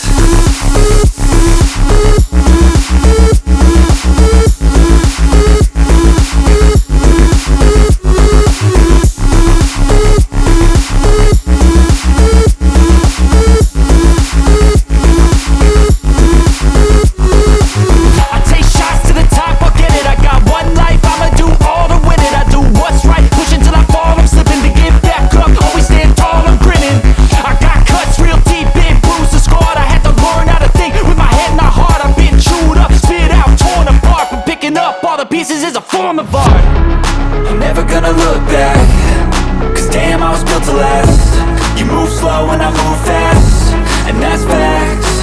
Only I can make a change. Slowly take a step today. I will never be the same. Cause that's what it takes.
What's up, Kelly? You excited for the party tonight? Hey, Marcus. That's why I was calling. I You can't. better not be bailing again. What is it this time? Still cat sitting? No, I can't. Let me guess. Your goldfish is depressed, again, and you can't leave it alone. No, I can't. Wait to come to your party. I'll come early to help set up. Then maybe you can beat my high score for once. And Kelly, is that really you? Yep. And I'm already here at your front door. Seriously? Yep. Red Bull gives you wings. Chromebooks are a new way to laptop. They've got an everything button. That's an actual button on the keyboard that helps you find your files and apps and things online. Switch to a new way to laptop. Switch to Chromebook. Click the banner to learn more. To celebrate State Farm's surprisingly great rates, we gave this song surprisingly great lyrics. Hey neighbors, when your claims get hard to file, State Farm's got to switch it up style. Great rates save you cash, so if you come join us, you'll get your coins up. Oh, now you know you can save that dough, and you're covered on your ride and your home.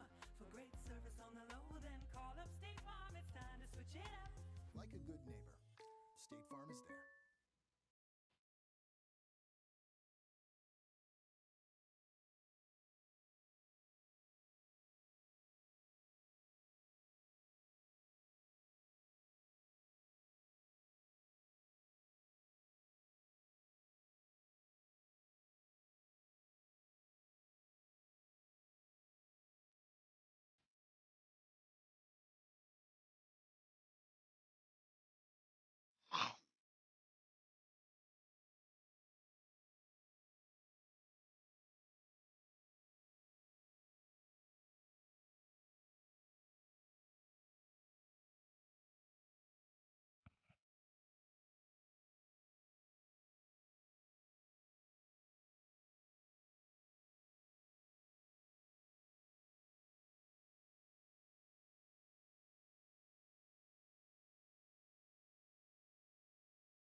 Hi, Boy. Hi, Jazzy.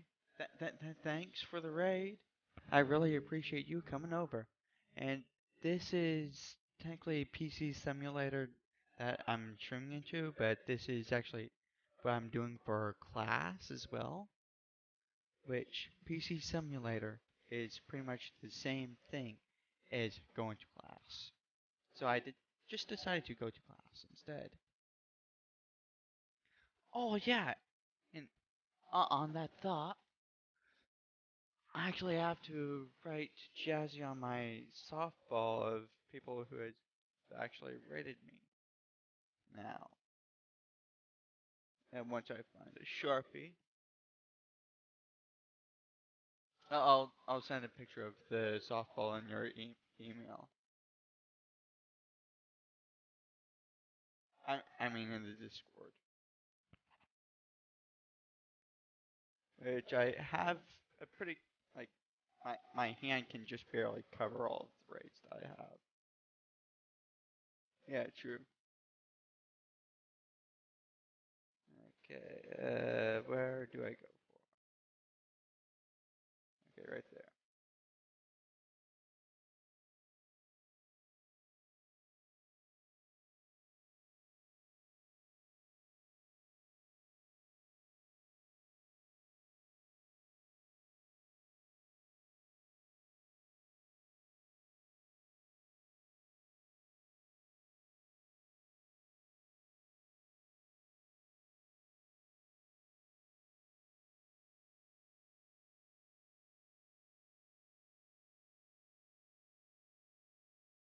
There we go. And I'll send that on Discord in your server when I'm done streaming for the night.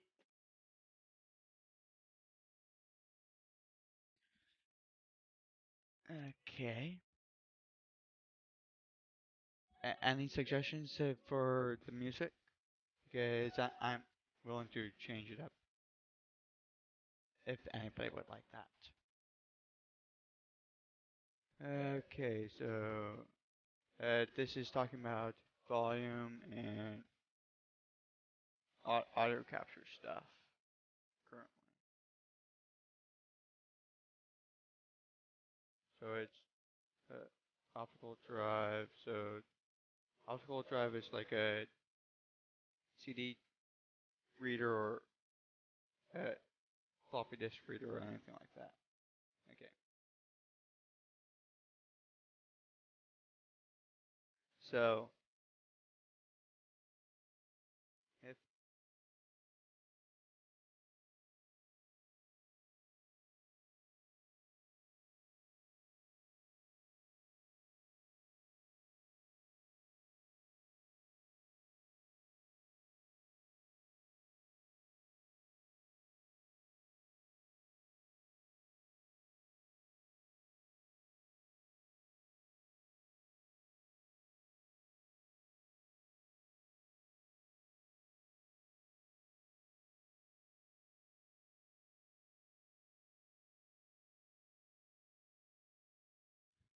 yes, why not? Why not do school on stream? Get caught up from, say, a couple months of no computer.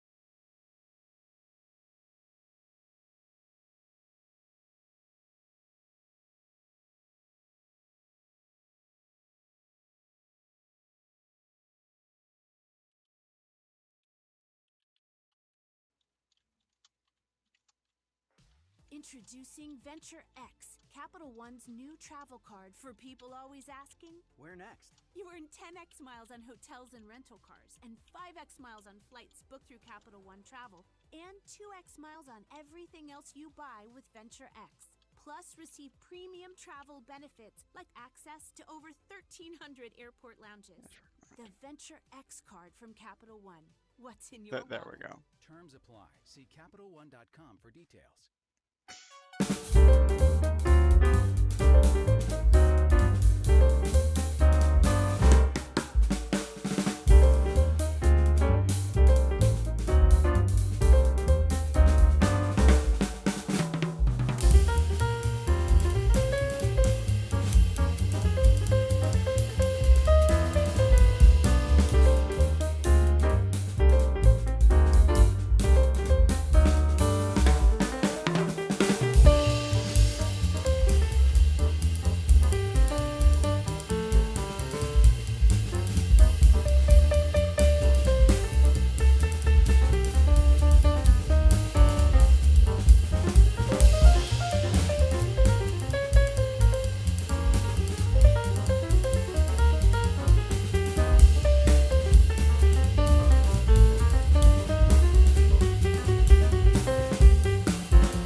To have a PC to do this.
So this is when I'm gonna be talking about this now.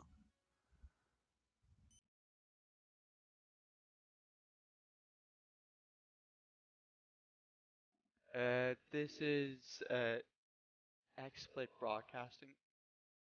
Currently, it's one of the in-system styles of showing the chat.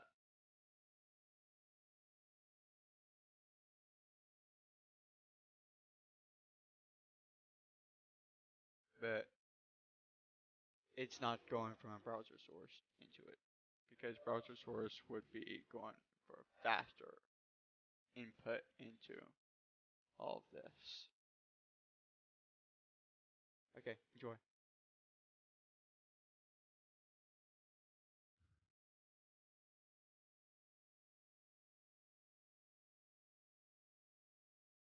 Okay,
so I've been working on my computer.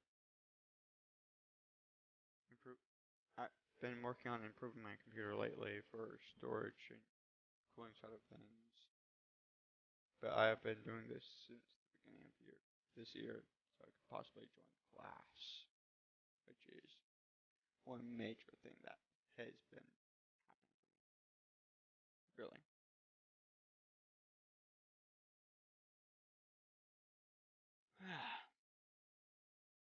So what else should I go for? Period.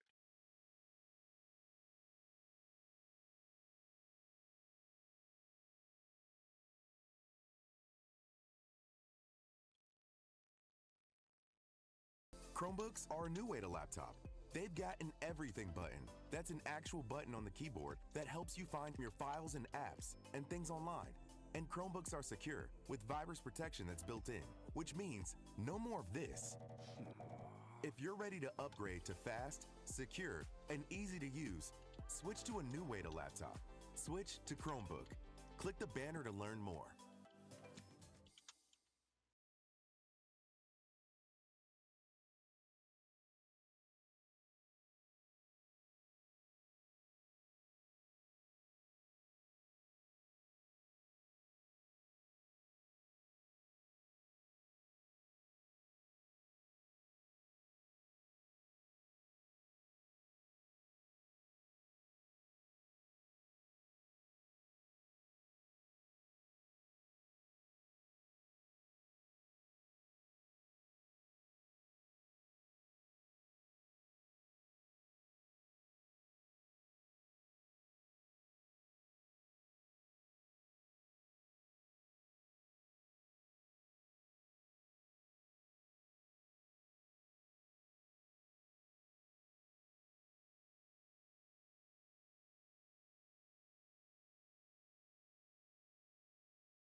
yeah.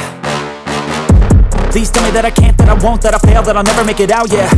Please tell me all the bad, never good, fill my head full of every single doubt, yeah. Please say any negative thoughts, I pop off when I hear people say I cannot. I get off to the thought of proving everyone wrong, I won't stop to the top, so you better back off and get lost. I'ma stay loud, stay proud, never running out, never heading south. I'll be spreading out, call it word of mouth, can't put me down, I'll be getting loud. You can have your doubts, not what I'm about, have your fucking clout, it be raining now, I keep making sound, go another round, bitch I'm legend bound, can't stop me now.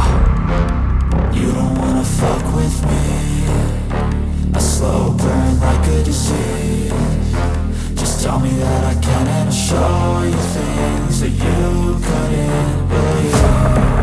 Just tell me that I can. Just tell me that I can. Just tell me that I can. Just tell me that I can.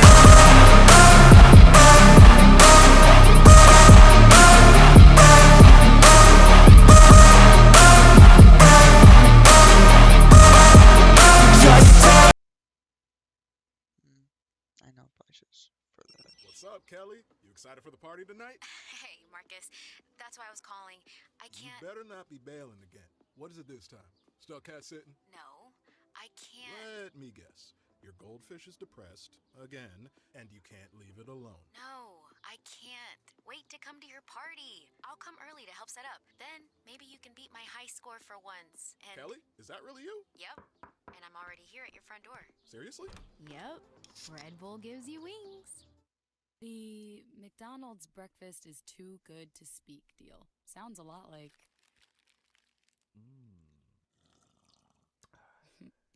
That. And who wants to chit chat in the morning when you have McDonald's to eat anyway? Get a sausage McMuffin, sausage burrito, or any size premium roast hot coffee, any two for $2. Or get a sausage McMuffin with egg, two for $4. Ba-da-ba-ba-ba. Price and participation may vary. Single item at regular price cannot be combined with combo meal. To celebrate State Farm's surprisingly great rates, we gave this song surprisingly great lyrics. Hey neighbor, when your claims get hard to file, State Farm's how to switch it up style. Great rates save you cash, so if you come join us, you'll get your coins up. Oh, now you know you can save that dough, and you're covered on your ride and your home. For great service on the low, then call up State Farm. It's time to switch it up. Like a good neighbor, State Farm is there.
I was built to last with the webs I'm weaving. I could change the past with all I'm achieving. Got my foot on the gas, never stop competing. If you break like glass, then this life's gonna end. I wanna be the best in the game, invest in my name. Check no restraints, I'm obsessed with the pain. I ingest, I retain, assess and I change. Possessed by the thought I'll be free one day from society's restraints. Money, clout and fame, mud, disease, a plague. We all love to hate, have to play the game, have to make a name. All our insecurities are on display. This is war with the enemy, think that it was meant to be. Living in a time where disease is on every screen. I won't let them fester me, I know most are festering. Negativity is a plague for the mentally weak. No mercy, all I got is working. Never stop searching, never quench the thirsty. I'm toxic and psychotic with this logic, you can't stop it. It's been chronic since I was a boy, so neurotic and chaotic. Go! To last with the webs I'm weaving. I could change the past with all I'm achieving. Got my foot on gas, never stop competing. If you break like glass, then this life's gonna eat 'em. Make mistakes real fast, then you learn how to beat 'em. If you take off the cast, you can see all the healing. If the pain's in the past, move on from the grieving. Put your foot on the gas, no, never stop competing, yeah. I've been doing this, I'm on it. I just wanna be iconic. Sipping on a gin and tonic, got me going off when I'm on this topic, yeah. If I ever play, I want it. You know that I'm always honest.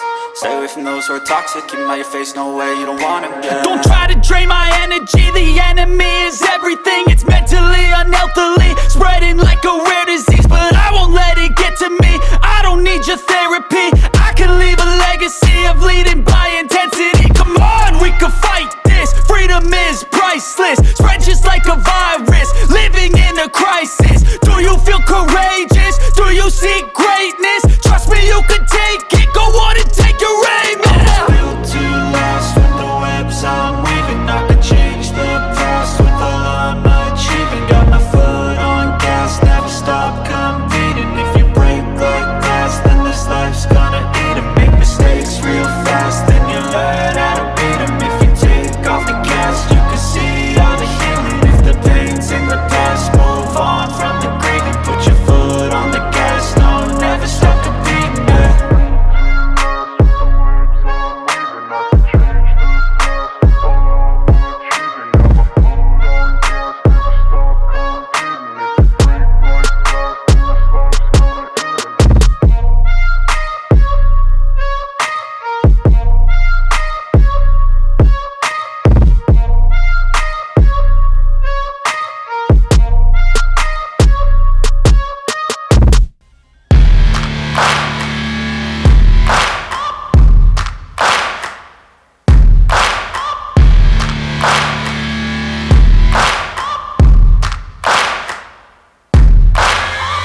Searching for greatness in a sea of the dying and shameless, a sea of the aimless. I don't wanna be one of the nameless. I'ma wake up with the mindset that one day I'm gonna make it. And I don't think I'll be fine if I don't break my limitations.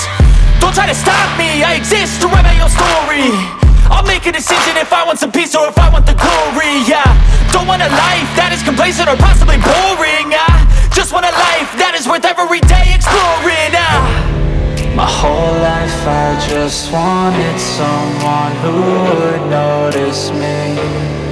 My whole life I just wanted to be somebody to be. Yeah, I just wanna be great. Yeah, I just wanna be great. Yeah, I just wanna be great, yeah, yeah. Searching for meaning in a relentless world. But there is another path, where the battle to belong begins. Awakened by a calling, united by purpose, defined by the cause you fight for. No one can take away what it means to be among the few, the proud, the Marines. Learn more at marines.com. The McDonald's breakfast is too good to speak deal. Sounds a lot like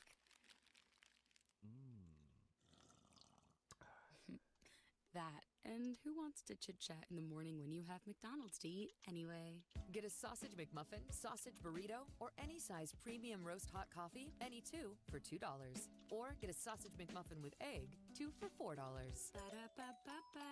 Price and participation may vary. Single item at regular price cannot be combined with combo meal.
no clue what that is.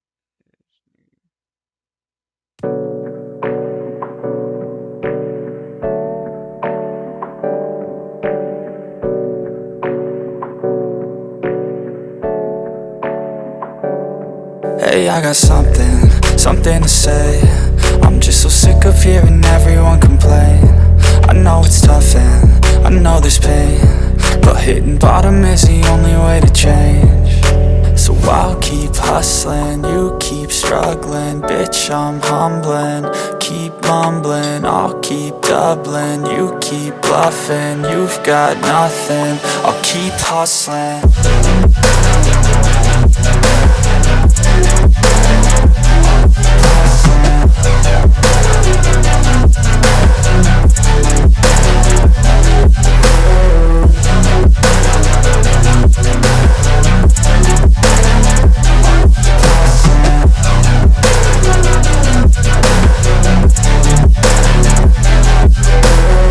I've seen a lot of people who don't know what work is. I've seen a lot of people who don't know what thirst is. I've had a taste of evil and tried to cure the sickness,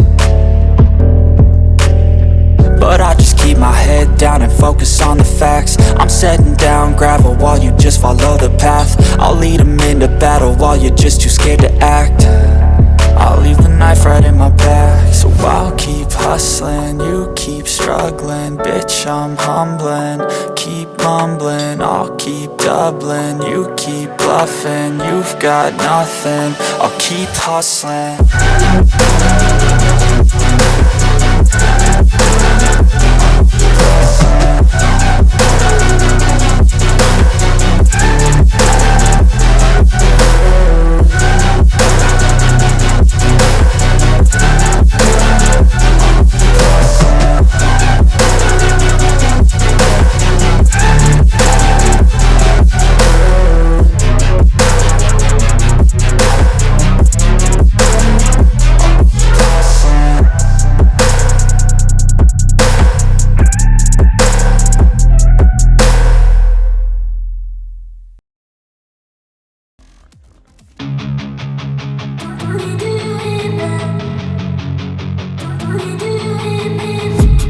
I've been dreaming on in my head like I've seen it. A life worth living is a life with meaning. I'll do what I love till my heart stops beating. I'm feeding this demon. Got a taste, can't erase.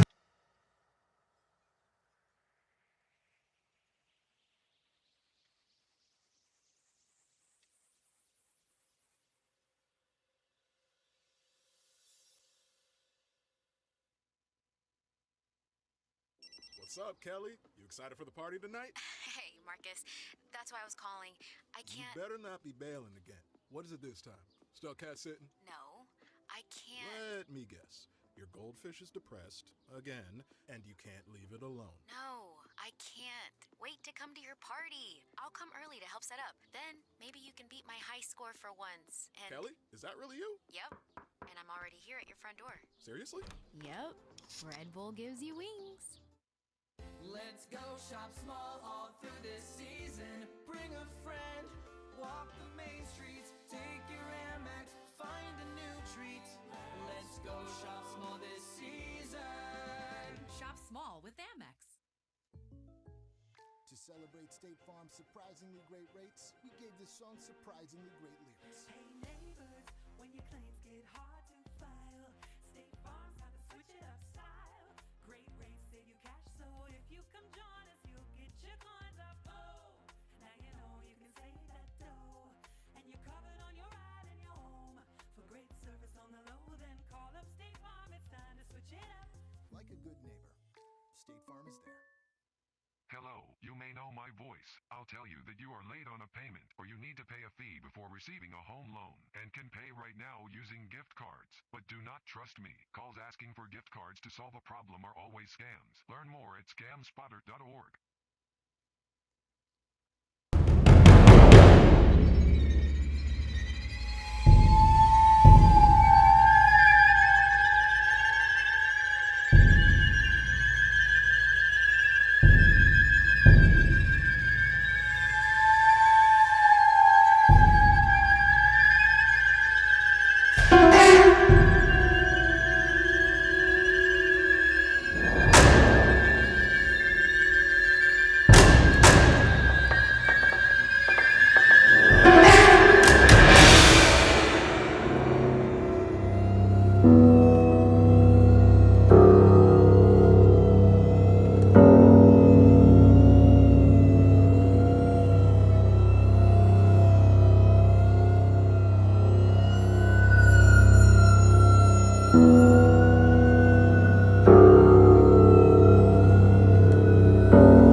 thirst. I'm inspired by worth. I desire your worst, so you can just hide while I work. I ain't tired, you first. I'll write a second, third verse about the lies you go disperse. You never did shit, I know it hurts. Something deep inside won't let me quit. I swear that I'm inspired by all this shit. Tell me that I can't and I won't. That's what guides me the most. Fuck your lies, I'll do what I want.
Chromebooks are a new way to laptop.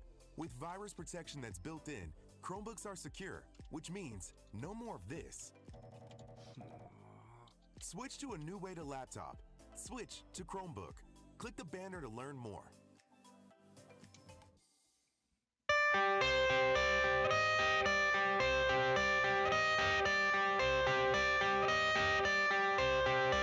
I got the cash in the bag, stadium packed. Born a rock star in this life, gon' live it up on the attack. Baby, I'm bad, I just wanna get caught up in this life. I'm crazy, I'm mad, doing no cap. Only God wants you, better go live it up. Cash in the bag, stadium packed. Baby, I'm bad, baby, I'm bad. I just wanna stay bad, stay mad. Chip on my shoulder cause they treat me like an outcast. I ain't gonna take that, stay back. I'll be swinging hard till the hits come in all caps. I ain't gonna lay back, pray that someone's gonna help me. Ain't nobody like that. I ain't gonna wait, that's all fact. Give me one shot and I'll never get the throne back. I'm sick of being cautious, I'ma go cause some pain, can't stop this. I'ma steal everybody's lane, call it shoplift. Sick of hearing everyone complain when they thoughtless.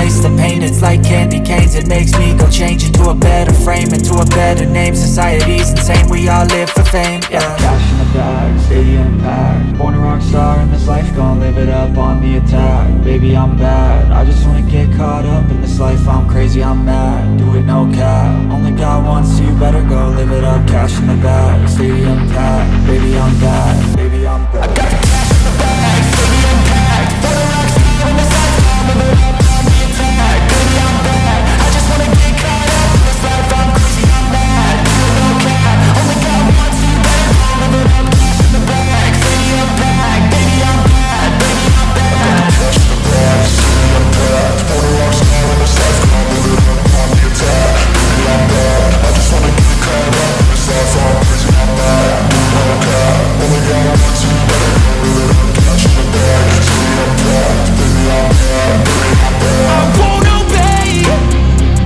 You cannot tell me what I cannot say. I'm here to last, so yeah, I'm here to stay. I'll live each second like my final day.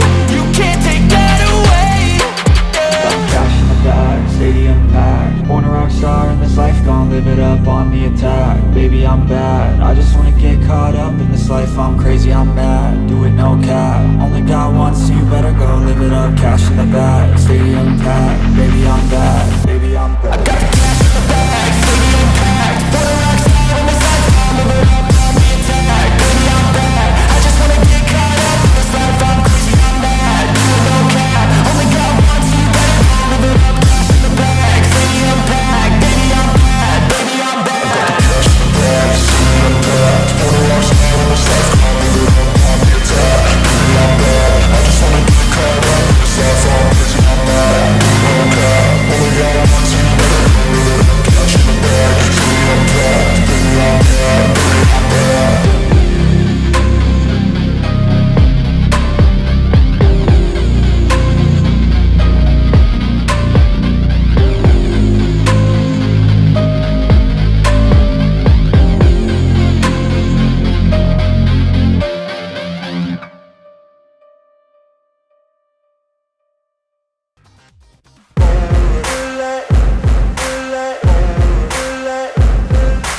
Ain't no motherfucker in this world could do it like me. Open up your eyes and insert a little rising. You don't have to love me, you don't have to like me. Got enough love in myself, in my psyche. You should have the same in your brain nightly. If you wanna taste, bitch, you can fucking try me. If you wanna hate, bitch, you know where to find me. And if you go and hate this, you can fucking bite me. I'll be cruising in my lane fast, call it high speed. I've been working hard, yeah, I've been working nightly. If you think you'll win, ha, not fucking likely. I be taking shots, yeah, cold-blooded, icy. Watching numbers grow is what I call sightseeing. In the front row, run it up when they hype me. The following grows, they know how to ignite me. Call me CEO, I've been running shit right, see. And I ain't playing games, I create my own lane. Making pleasure out of pain, turning losses into gains. I'm the boss, I'm making change. I've been rocking this exchange, popping off and risking things. Gonna make a fucking name, I just wanna be famous. But I don't want that cheap fame, no, I'm not that vain. I just wanna be greatness. I just wanna be greatness. I just wanna be greatness. I just wanna be greatness. Ain't no motherfucker in this world.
$5.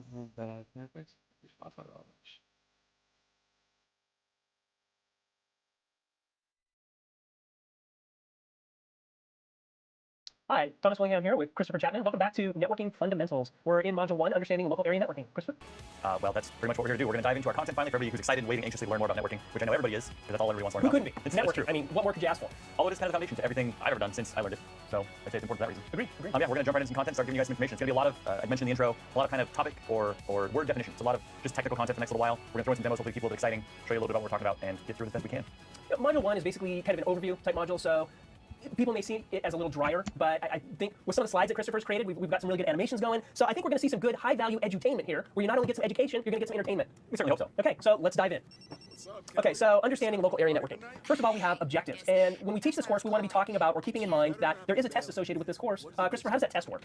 Well, that's an interesting question. The test, from a technical standpoint, they're multiple choice. What you're seeing here on the screen is we break our test down into objective domains. We want to kind of create a map of what the test is going to cover. And then we then use that map to create courses similar to this one of our instructor-led training that map to those domains, so we make sure we're covering what you would need to know for that course or that exam when you would actually take it. These exams, I've taken, I think, 3 of the 4 kind of intro IT MTAs. I took them when I came on Microsoft just so I had the information and was familiar with tests. They're quick. They're not too bad. They're about 35 questions. I think you're given an hour, a little over an hour to get them done. So that's the long and short of the test. It's a lot of multiple choice, and hopefully we're going to get the information to pass them. Okay, sounds great. Let's go ahead and dive in then. So our objectives for the first lesson here, the first module, we're going to be talking about examining local area networks, devices, and data transfers. We're also going to talk about identifying network topologies and standards. So network components and terminology. Let's see what we have here. We have data. Basically, this is a unit of information that's going to flow across a network. We have nodes. These are end devices that are on the network. Client. You basically have a client and a server. The hard and fast of it is a client requests services, a server fulfills services. That's pretty much it. Peer. Peer can perform either action. It can be a client or a server. And you'll find in a lot of these systems that a lot of these devices act as peers. Network adapter. To gain access to the network and gain access to other devices, you need a network adapter of some kind to allow you to access the media. Hub. This is a device that multiple devices hook into that basically spreads the data around to other devices so everybody has access to it. And that's one of the first things we'll be covering in the slides coming up. Switch. Switch is similar to a hub. It has a little bit different functionality. There's also router, and these are basically network utilities or network devices used to connect multiple devices together. Media, this is what devices talk on.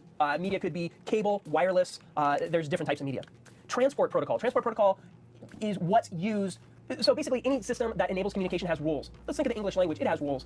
Christopher, you and I may have grown up in different parts of the country, but we're still able to communicate with each other because the English language has a basic set of rules. For networking, those are referred to as protocols or standards. And by using these protocols or standards, different devices are able to connect together and intercommunicate. And in some cases, different systems entirely, different vendors. Microsoft has an email server. 100 other companies out there have email servers, online email services. They can all still talk to each other.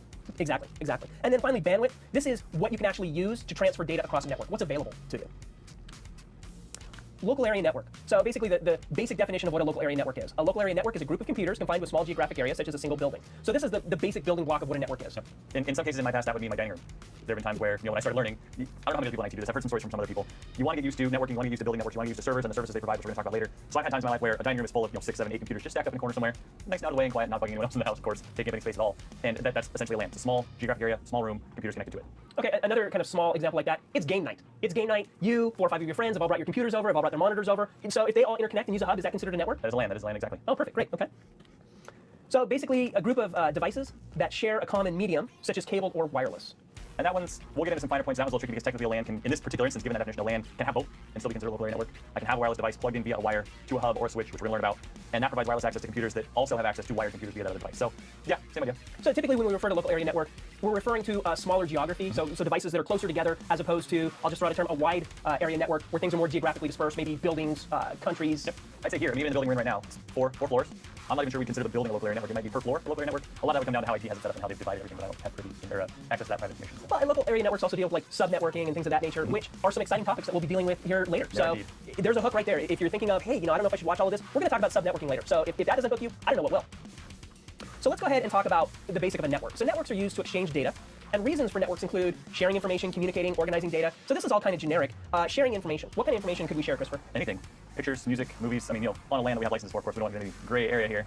Really, any information, documents. I mean, at work, where we're in a work environment, we share information all the time. We have shares where documents are stored. We have, not to get too far out of the idea of a LAN, but we have other services that provide sharing to other information elsewhere on the network as well. Well, and you and I shared information when we were creating this presentation. So as we were creating this presentation, basically what we did is we had a central area on the network that we would connect to. Christopher would work on the slides, I would work on the slides. So we would use this area to share information and organize information. And for the sake of a little cross promotion, one of the nice things about some Microsoft software, we were able to share that information and not have to copy it locally because, well, Office lets us do co-authoring. So that's a little plug for another product group. Yeah, and it was relatively seamless what we were doing. So as Christopher would work on the deck, I would receive a note that, hey, Christopher's working on the deck. I would save, it would bring his changes down. I could edit, save, it would push my changes up. Worked really nice. Yep. And then communication, basically email. So we use these tools on a day-to-day basis. Email, we stream video, we use tools, SkyDrive, Dropbox, tools of that nature, and we don't even think networking. And that's really the beauty of networking, is it should be seamless. It should just be something that we use. And a good network is seamless in that nature, where you just use it and there's not a problem. That's true. That's true. And hopefully, people watching this video haven't had too many experiences to the contrary, although it's possible. Every once in a while, I've heard they go down. And it turns out, although as soon as you say that in my head, I hear it thousands of times. I heard people say, the network's down, the network's down, the network's down. The network probably isn't down most of the time, but there are things that can cause some issues from time to time. We might even talk about that later. Again, another hook. If that's not going to hook you, again, I don't know what will. Maybe we'll cause something. Maybe we'll break some stuff for you today. We can break stuff? Yeah, we can. I might have a hammer. That would be an interesting way to break a network. Network documentation. So network documentation basically helps describe, define, and explain physical and logical methods for connecting devices. Documentation phase, so as you're creating a network, there's different phases to it, a planning phase, a pilot phase. Actually, documentation phase is one of those, and that's where you basically sketch out what you think the network's going to look like. And then if you're thinking about tools, Microsoft Visio is an example of a tool that will do this. There are some tools that will even load up and go self-discover devices on your network, kind of pull it down into a Visio-style diagram, and then you can kind of note and arrange stuff as you'd like. Hub. Okay, as we were going through our terminology, we mentioned Hub, and Christopher mentioned that we'd be talking about this later. So, Christopher, why don't you talk about Hub? Well, Hubs, to be pretty simple, are really the simplest connecting device a network can have. We're assuming that we're not doing peer-to-peer connections. Most people don't do that. Hubs were one of the first devices used to connect computers together. They're very simple. It's a box you plug into. We're going to talk about cabling and network cards. You plug your computer into this box. It listens for activity going on in the network. It hears something from a port where you plug in one computer. It then takes that information and sends it out to all the rest of the ports in the box. It's assuming that this computer's trying to talk to somebody. I'm going to take that information, send it out to everybody, and see who's listening. Okay, so let's go ahead and take a look at the animation here. That kind of demonstrates the functionality of a hub.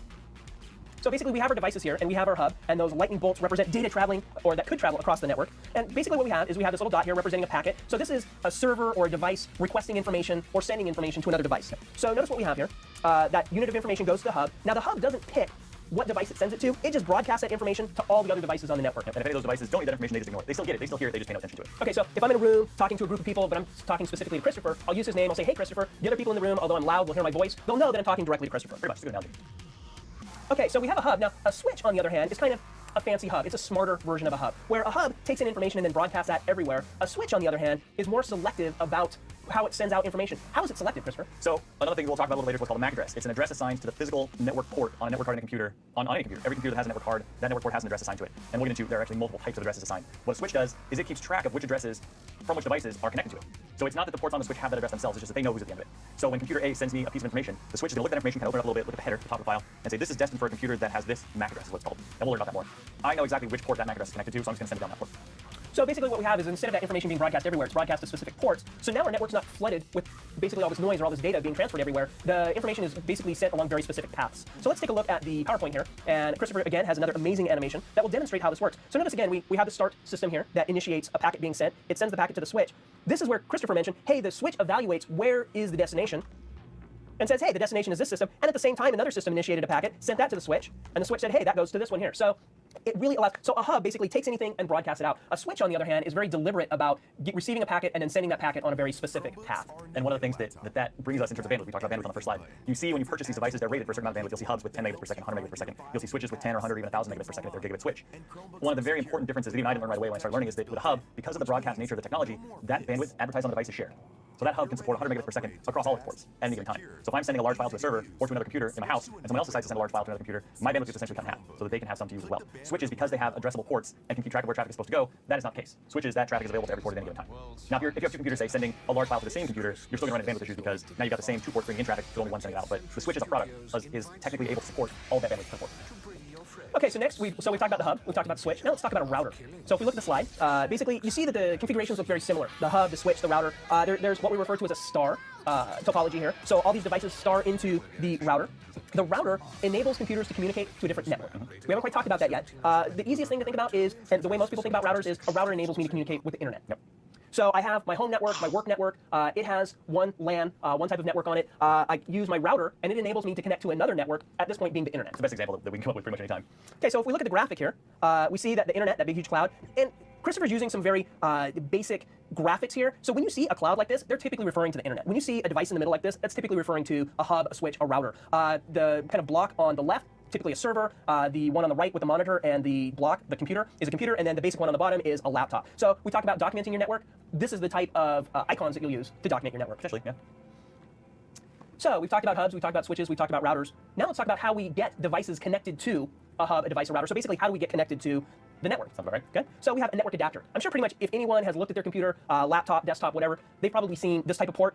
For those of you that are a little bit older and are familiar with hard LAN telephones, I'm dating myself here. I just talked about a hard LAN telephone, a hardwired telephone. This looks like a hardwired telephone jack. I just think it's funny that we're talking about it in that context. For the older folk out there, you'll remember back when we had telephones. I know. Remember when we had wires? We had to plug a phone into the wall exactly. with a cable. And you had to dial the phone. So basically what we have here is this is an RJ45 jack oriented piece of hardware. RJ45 jack is just a little bit wider than a telephone. So that is the connection area for the computer, for the wire. And then what you see on the other slide here is the RJ45 jack that you use to connect to the computer. This is for what we would refer to as a wired network. Absolutely. As opposed to wireless. Most people at this point are probably more familiar with wireless than they are with wired. But if you're going into networking and want to understand, these are still terms that you need to know and need to understand. Well, if you're looking to networking from a business standpoint, if you're looking to maybe start an IT career, advance an IT career, these are terms you're going to want to know because a lot of corporate networks aren't wireless. They provide wireless. Here at Microsoft, we have wireless networks so I can connect the laptop to any time. But if I sit down in my office at my desktop or even with my laptop, I have a wire that I can plug into. And if you're responsible for managing, setting up, designing a network, wired is going to be a large part of what you're doing.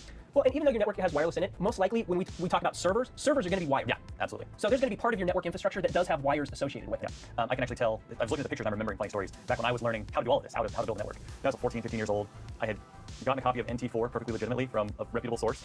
And I just want to learn, and I tend to learn by doing. So I put NT4 workstation on a computer in my bedroom. I put NT4 server on a computer downstairs. This is my parents' house. I went to some store, I can't remember what store it was or if it even exists anymore, and I bought a kit. And this kit came with a little 10100 hub and two 10100 network cards. And I had to install the network cards in both these computers, and I had to put the hub on the stairs, on the 4th or 5th step of my parents' house, and then run cables up and down the stairs to my bedroom to the family room, which my parents loved. They were thrilled. The part of the reason I tell that story is because I still have those devices in my house. I still have the hub and at least one of the network cards. And one of these will actually frame it because it was my first networking experience ever. Going to the store, buying this stuff, and just setting it up at my parents' house and figuring out how it works. And for those of us that are kind of geeky and bent like that, that's what we remember. Like some people are like, oh, my first kiss, my first car. Hey, and not that your first kiss and your first car aren't awesome, but your first network card and the first time you get devices to intercommunicate, nothing better. Just saying. What are these IP addresses all about? We'll have plenty of stories for that when we get to it. Okay, so we've talked about wired networks and how wired networks intercommunicate. We've also kind of hinted about wireless, so the ability to connect a device without wires, and that's what people are most familiar with, whether it be a phone, a tablet, a laptop. You go into Starbucks, you go into wherever, you prop open your laptop and you start working and immediately have internet connectivity because of wireless. Yep. So the basic wireless device is a wireless access point. And a wireless access point is what's used on a network to allow wireless devices to connect to the hardwired network. We've talked about wired networks, and that's going to be the backbone of any network, is going to be wired.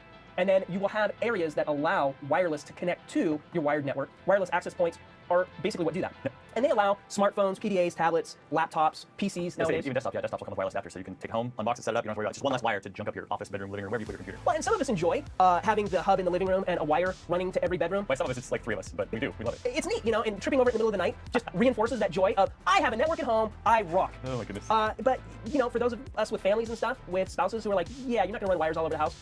Thank God there's wireless. There's wireless. We can put wireless in. I can go to my bedroom, the kids' bedroom, whatever, and still have access to the network. It's demo time.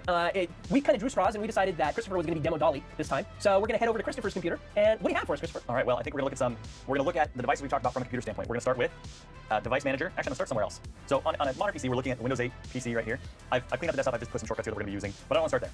If you're a home user, if you're an office user who, again, is getting into networking, getting into IT, what you're going to be able to get to quickly and easily is right here. This little icon. This little icon takes you to the Network and Sharing Center. And I'm going to jump right into adapter settings. These are network cards. Now, 2 of these, the ones on the right, we're not going to pay attention to. Those are not what we're talking about from a LAN standpoint. This right here is a software representation of the network card in my computer and the properties associated to it. So we have protocols in here, we have different connection items. We're going to talk about all this later. But for now, we're going to close this, and I'm going to show you a little bit different view of essentially the same information. So back to our desktop, and I'm going to actually open Control Panel. And once we're in Control Panel, a couple different ways we can get to this information. One of the joys of Microsoft, they like to give us 5 ways to do everything, which is terrific. You can pick the one that works best for you. We're going to open Device Manager, and we're going to take a look at network devices from a Device Manager standpoint, right here in network adapters. And again, we see the same adapter as we saw before. This one, when you come into properties, is a little bit different. These are actual hardware properties and hardware settings that we're looking at and can change. There are many settings on a network adapter, on a network card that can be changed. We're not going to get into these details. You don't need these details for the sake of this exam. So you can take a look at this. You can play with these if you want to. If you have a network where it's not crucial that you're connected to it, because changing some of these may at least intermittently disconnect you from that network. And our last bit is an actual IP address. I'm going to look at this from, unfortunately, the way this computer's set up, I can't go into those property sheets to look at an IP address. I can do this. And I can do IP config, which is a tool we're going to learn more about later in much detail. And this gives me an IP address. 10.0.0.39 in this case is the IP address on this computer. Above that, you'll see an IPv6 address. We're going to talk about IPv6. We're actually going to talk about everything you're seeing: IP addresses, the IP protocol, the internet protocol, the different versions. All of this will be discussed in more detail later on in this content. I'm going to close that. We're going to hand this back off to Thomas. Okay, great. Thanks for the demo, Christopher. No problem. We, and when I say we, I'm talking about myself and the audience, appreciate your hard work. Well, thanks. You're welcome. Okay, so next up, serial data transfer. So how is information basically transferred, or a method of transferring data across the wire? One way is serial data transfer. And what this refers to is the transfer of information 1 bit at a time, very similar to like a single lane highway. So as cars get on the single lane highway 1 at a time and go to their different destinations. On a network cable, the data travels in one specific direction in a single stream. So serial data transfer, there's also data transfer rates. So how fast can data be transferred across these different media? They define maximum bits per second, BPS, that can be transmitted over a network, typically rated in bits, using a lowercase b, for example, 10 or 100 megabits per second. The lowercase b differentiates this from the uppercase b. Uppercase b, bytes, typically hard drive and RAM. Bits, network communication, lowercase b. So to kind of bring a real world example to that, because this is something that people actually interact with, I'm not sure they realize it most of the time. When you go to your cable provider, your DSL provider, whoever's providing internet, say at your house or your office, and you run speed tests, my internet's running slow, I need to go look at why it's running so slow. They're going to do data transfers to test that throughput. Those data transfers are going to be represented most of the time in bytes. So when I go to my provider and I run a speed test, it's going to show me a little meter with a little needle. That needle's going to show me bytes, megabytes per second. To get megabits per second, to get the actual speed of that internet connection as advertised by that provider, because a byte is 8 bits, you have to divide or multiply that byte number by 8 to get your megabits per second. So if my speed test shows 2 megabytes per second download, and I say, well, I bought a 16 meg line from my provider, so why is it only 2? If you multiply that 2 megabytes per second that the screen is showing me by bits, by 8, I get 16 megabits per second, and my internet connection is running the way it should. Nice. See, you learn something every day. You do. Okay, our types of transfers, there's broadcast and unicast. Broadcast is basically information being sent to all devices. Unicast is information being sent to a specific device. So broadcast, the way to think of broadcast, an example, radio. So somebody talking over radio, that gets sent to multiple devices. Unicast, walkie-talkie. So when you're on a walkie-talkie, those are only going in between those two devices. IP addresses. So we've talked about devices on the network. We've talked about broadcast. We've talked about unicast. How does a device know, or how do devices know a specific device that is being sent information? They use an IP address. An IP address is similar to, here in the States, we use social security numbers to uniquely identify each person. Networks use IP addresses. Christopher talked about MAC addresses, media access control addresses. Those are the hardware addresses that are physically associated to the computer. IP addresses are addresses associated by the TCP/IP protocol associated to the MAC address. Again, this lets devices know who two devices are talking to. So when they say, hey, I'm talking to 192.128.1.1, they know, hey, 128 or 192.128.1.1 is this specific device, and it allows device intercommunication. Most devices connected to a network have an IP address, and devices that we might not even think about. Again, we go back to that list of wireless devices, a phone, a tablet, a PC, a laptop. These could all be a router, a switch. These could all be devices that have an IP address. Potentially, yeah. Again, they uniquely identify devices on the network. They give an example here, 192.168.1.1. And every IP address is broken down actually into two components, a network component and a host component. The network ID basically shows what network the system is on, and then the host ID says, hey, this specific device. And by what network the device is on, what do you mean by that? So you've talked about bandwidth. And we talked about local area networks. A local area network is, and one we've said it's a geographic area. So it's a geographic area that shares the same network ID. The same network ID, all devices on a network share the same network ID. And in our example here, the 192.168.1.1, the network ID is 192.168.1. So all devices that share this first three numbers are all on the same network. The .1 uniquely identifies a device. Now we talked about a hub, a switch, and a router. All devices on 192.168.1 are all able to communicate using a hub or a switch. To communicate with a device on a different network, using this example 192.168.2, we would need a router device. This allows us to basically create areas where we have bandwidth. So we're going to have these devices using this set of bandwidth in this network. Then we're going to have another network over here of a different group of devices that again share bandwidth. Then we can use a router to interconnect these two different networks. So if we look at a local area network, as Christopher just mentioned, you'll see here, again, using our documentation kind of standards, some different items here. You see some servers, you see some routers and switches, you see the internet. The brick wall is typically what's used for a firewall. Yep, and I put that in here with a note to myself that a firewall, especially in this representation, is essentially a router with additional functionality. Firewalls are going to allow you to interconnect two networks, but with a large amount, depending on the firewall you're using, of security ability that a typical router may or may not have. So it sounds like your firewall is basically your gatekeeper that allows your devices from your network to communicate to the internet, but the internet, all of the internet, not to be able to communicate directly to your devices we inside. don't want that necessarily.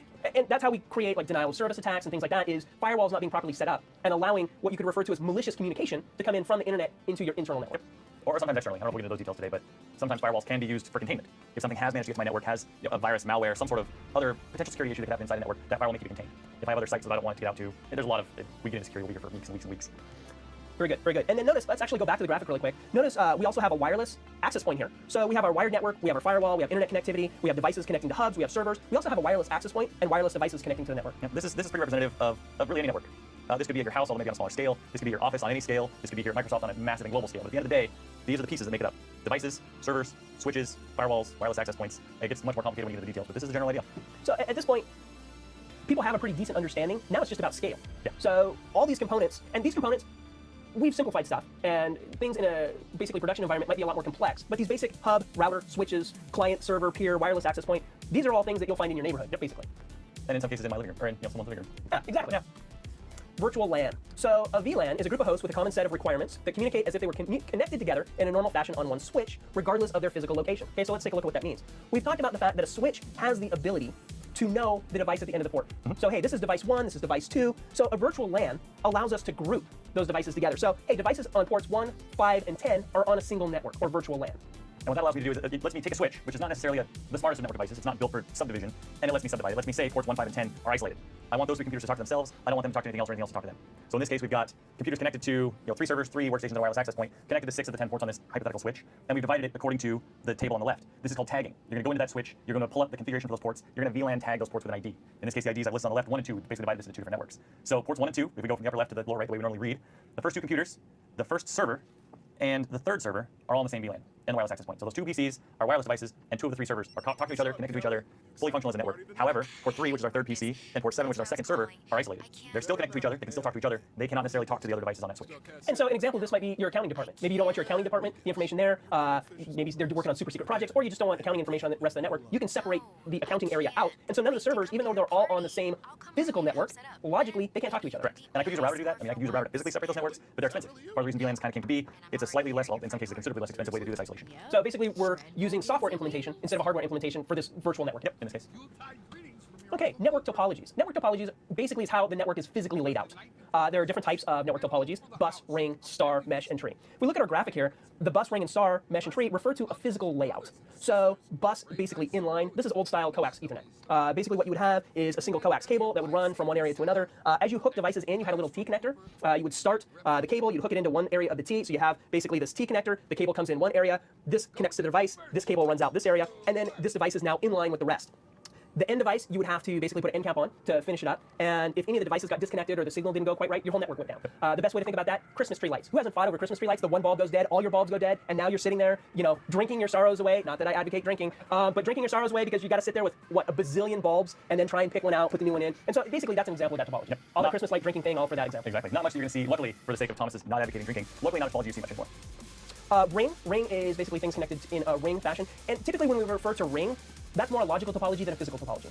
Yeah, the funny thing, we have a slide here in a minute that talks more about rings and mentions that the ring topology, even though it is a circle, actually is a number of devices connected to a central device. So it's one of the fun things I've had teaching over the years when I'm in different classes talking about networking, is that we show these graphics that are very simple representations of a bus, a ring, and a star. And I say, well, technically a ring is going to look like a star.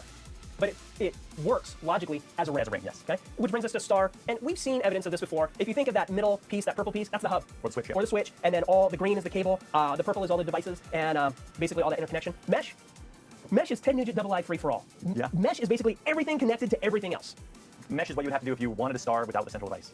So I want to connect my computer to the 3 other computers on my network. I don't have one box I can plug one cable into, but the cables from those are plugged in as well. I have to physically, and I've never actually seen, I don't know if this is good or bad, I've never seen a mesh implementation at this level, at a network level. I haven't either. Mesh, they tout that it's for fault tolerance, but nowadays, and I think that was kind of in the day when hubs and switches tended to fault a lot more. And I think now with hardware being the way it is, switches, hubs, routers being as decent as they are, we've kind of gone away from mesh. Well, you will still see mesh in some instances. The biggest thing I can think of right off the top of my head where you'll see a mesh topology is in fiber channel. If you're doing centralized shared storage, what's called a SAN, which we won't cover in this class, the connectivity to SANs in the back end in a server room, they tend to create a mesh topology. You're going to have multiple switches connected to a SAN. Those switches are going to connect to multiple servers, and in most cases, those servers will connect to both switches. Switches will both connect to the server or the SAN in the back end. It is a fault tolerance, exactly what it's for, to make sure that there's always a path between the storage and the server. So that's the best example I've seen mesh topologies in the world still today. You usually won't see it at the host level. Well, and they tend to use mesh at also a router level, so all your routers tend to be more interconnected than not. Yep. One thing that they'll refer to that's not on the slide is hybrids, and that's pretty typical. So you'll have an area of mesh, an area of ring, an area of star, and all these kind of collapse together. Yeah, essentially. And then finally tree. I think Christopher was thinking about hiking when he wrote the slide, so I'm going to throw tree to Christopher. Sure, throw tree to me. Yeah. I'm trying to think of a good analogy for tree. I mean, it's not very common. We just kind of throw it on here because it's information people have. It just kind of exists. It's almost like bus. I should move bus down to the bottom of this list, only because it's not around anymore. Yeah. So that's something you'll need to know. Yeah, fair enough. So we talked about network topologies. Let's dive into star topology a little bit more. Again, we've seen examples of this numerous times. It's the most common topology. Basically, this is your switch, hub, router, device, and then all your network devices are connected to it, per the example here. The next one, mesh. Again, we've talked about this. Not real world. For computers. It's more like you said for SAN storage or routers, but basically you see here that all systems are interconnected to every other system. A little expensive, that one. Well, things that people don't think about is you need a network card and network port for each of these cables. So for everything that's incoming, you're going to need network cards, you're going to need cabling. So as Christopher said, this can be kind of expensive. So ring topology. As we mentioned earlier, although it logically functions as a ring, it physically works as a star. Token Ring uses this. Fiber Distributed Data Interface, FDDI, uses this.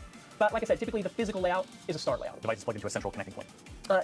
Typically, Token Ring uses a star topology, and actually, That's very fitting, yeah. next slide. So Token Ring, the idea for Token Ring is you have the talking stick. If you don't have the talking stick, you don't get to talk. And in this case, the talking stick is a token that's passed around in an orderly fashion. And when a device receives the token, the You Can Talk token, if it needs to talk, then it puts information on the network. If it doesn't need to talk, it says, hey, I don't need to talk, and basically passes the token to the next designated device. And then the data passes the same way. So if I get the talking stick and I'm allowed to talk, and I need to talk to computer 4, and I'm computer 1, I'm going to send data. That data is going to, very similar to what we talked about earlier with the hub, it's going to visit each device, and those devices are going to say, you're not for me. This is my data, pass it on to the next one.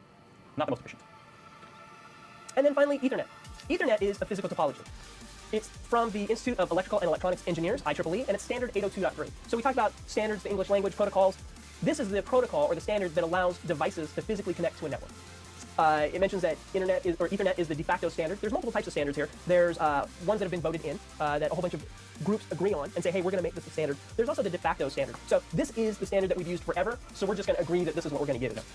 Some examples of some Ethernet include 802.3U, or fast Ethernet that runs at 100 megabits per second, or 802.3AB, or gigabit Ethernet. 1,000 megabits per second. So we have Ethernet, which is a representation of the physical media and how information is put on that physical media. Well, information is put on the physical media in frames. Basically, the way to think of a frame, you can think of it like a postcard. A postcard has areas that you write in. It has an area that you write information to, dear Aunt Joan, I'm having a great time, glad you're not here, okay, no, I really miss you. So it has the body of data. It also has the address information and the from information. So that's a really simple way to think of a frame. A frame's gonna have very similar type of information. And the slide covers some of that. We've got this broken down into pieces. I didn't define all of the pieces of a frame. These are actually representative of the areas of a frame, but I didn't label them all because it's not, that level of detail is not required. But in this case, our preamble is going to be that to and from, where's it going, where's it coming from, the data, which is the bulk of obviously what we're sending, and then at the end, CRC is a checking to make sure that the frame is complete when it gets received. So basically, a CRC allows when Aunt Joan receives her card, she can look at the CRC and ensure that nobody wrote other information on that card. Well, in this case, it's the same idea. Yeah, just make sure the card's complete. In this case, you're going to look at the postcard and see it's got all four corners and all the stuff written on it. There's no eraser marks, there's nothing torn off. You know what CRC is. Now we're actually going to mess with this definition pretty considerably later on as we go through the layers of the OSI model, which we're going to talk about. And frames are just one piece of between, if I'm sending a computer and I want to send a file to you, between me telling the computer to send that file to you and getting to you, that file undergoes a number of changes. And frames are just one of the stages of change. But we'll talk about that more in detail later. As mentioned, the frame is layer 2 of the OSI model. Teaser, there's 7 layers of the OSI model, which, as you said, we'll talk about later. Centralized computing. There's a couple different types of computing. One is centralized. This is computing done at us. Centralized computing. So basically what this allows is a central device has all the computing power. It's not uncommon for the systems that are interconnected to it to be referred to as dummy terminals. This is more a mainframe environment. And in the mainframe environment, these dummy terminals boot up, and any processing done is done by the mainframe system. The dummy terminals typically have a keyboard and a monitor, and that's about it, at least in a mainframe environment. Like I said, they're referred to as dummy terminals, and these devices solely are keyboard and monitor. Well, and I think to myself, in my head, my first thought is, the people watching this video, go ask your parents what a green screen is, and they might be able to tell you. Oh yeah, exactly. Yeah. That's the first thing in my head when I talk about terminals, I talk about green screens back in the day. So, personally, that I'm now the person saying, kids, go ask your parents. Go ask your parents about it. Oh, the old Weiss terminals. Yep, exactly. All the Weiss still has terminals. I'm not trying to say Weiss is no longer valid. Well, and there's a saying, and it holds true in IT very, very well, which is what was old is new again. So 25, 30 years ago, there were these dumb terminals, these green screens connected to mainframes. Nowadays, we have terminals, still Weiss terminals, or there are various different vendors that create these, what are called thin clients. It's a box that doesn't really have an operating system on it. They connect you to a server that gives you a full, in this case, Windows operating system. We're not getting into those details. Remote desktop services is the overarching, which you can speak to at some point in the next couple of modules, is the overarching technology, but we're not going to cover that in this course much. Okay, fair enough. So after centralized computing, we have client-server model. In a client-server model, as I mentioned earlier, a client requests services, a server fulfills services. Server systems could be Windows Server 2008, Windows Server 2012, a client could be Windows 7. A server could also be Windows 7. Could be technically. Yes, yeah, and we'll actually talk about that next in peer-to-peer networking. In peer-to-peer networking, we talked about a client, a device that requests services, a server, a device that fulfills services. In a peer-to-peer network, a device can function as either or. It can request services from another device, or it can fulfill services from another device. File sharing is an example of a peer-to-peer system. And in some small offices, they may find that a peer-to-peer network works okay for them. They don't need a centralized server to run their system. Certain expenses related to decentralization. So if you've got 5 to 10 computers, it's a decision point, I guess you could say. Exactly. After peer-to-peer networking, distributed computing. Distributed computing is basically a hybrid type of environment. It includes both client-server and peer-to-peer networks. Every device has its own processing power. So now we're getting away from, say, dummy terminals, and we're getting more into, as you mentioned, thin clients. So each device has the ability to process its own information, but it may still request information from other devices. Yep. And in this case, distributed computing, when we say both client-server and peer-to-peer, we're at Microsoft. Microsoft is very much a client-server environment. We have servers, we have clients, but it doesn't stop me as a user from creating a folder, putting content in it, and sharing it out to the network for other users to access. I'm now making kind of a peer-to-peer.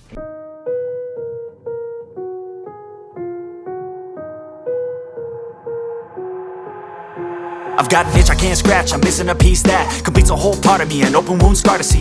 Everybody come here, gather round, welcome to the freak show, the best in town. What the hell's wrong with me? I don't get along with anybody, honestly. I've been living in my own head constantly. Thoughts jumbled round, think I need a new lobotomy. Wait, all these thoughts are too negative. I don't wanna get lost in the sedative. Gotta show them what I got, I'm competitive. You know I'm about to go off, I won't let them win. I'll take a stab, I wanna chase a bag. I wanna weigh, I can change all the things I lack. I gotta face the facts, I got a taste in that. Got me obsessed with the rest, I got an itch to scratch. Lonely now, I'll give up everything. Daunting all, if I could see my dreams, I'll make things right. 'Cause I'll do anything to make what I wanna reality. Don't let go, don't let go.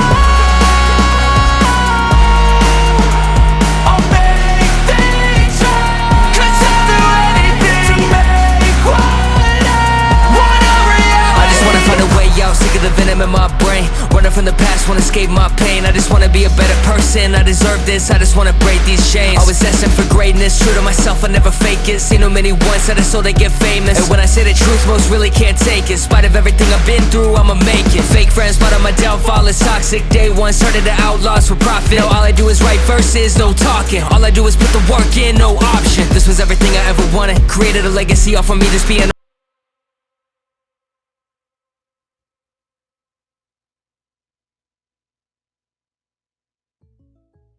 Inspired by State Farm's surprisingly great rates. It's so cheap. Yeah, got a great rate on the down low. 'Cause Jake isn't your average Joe.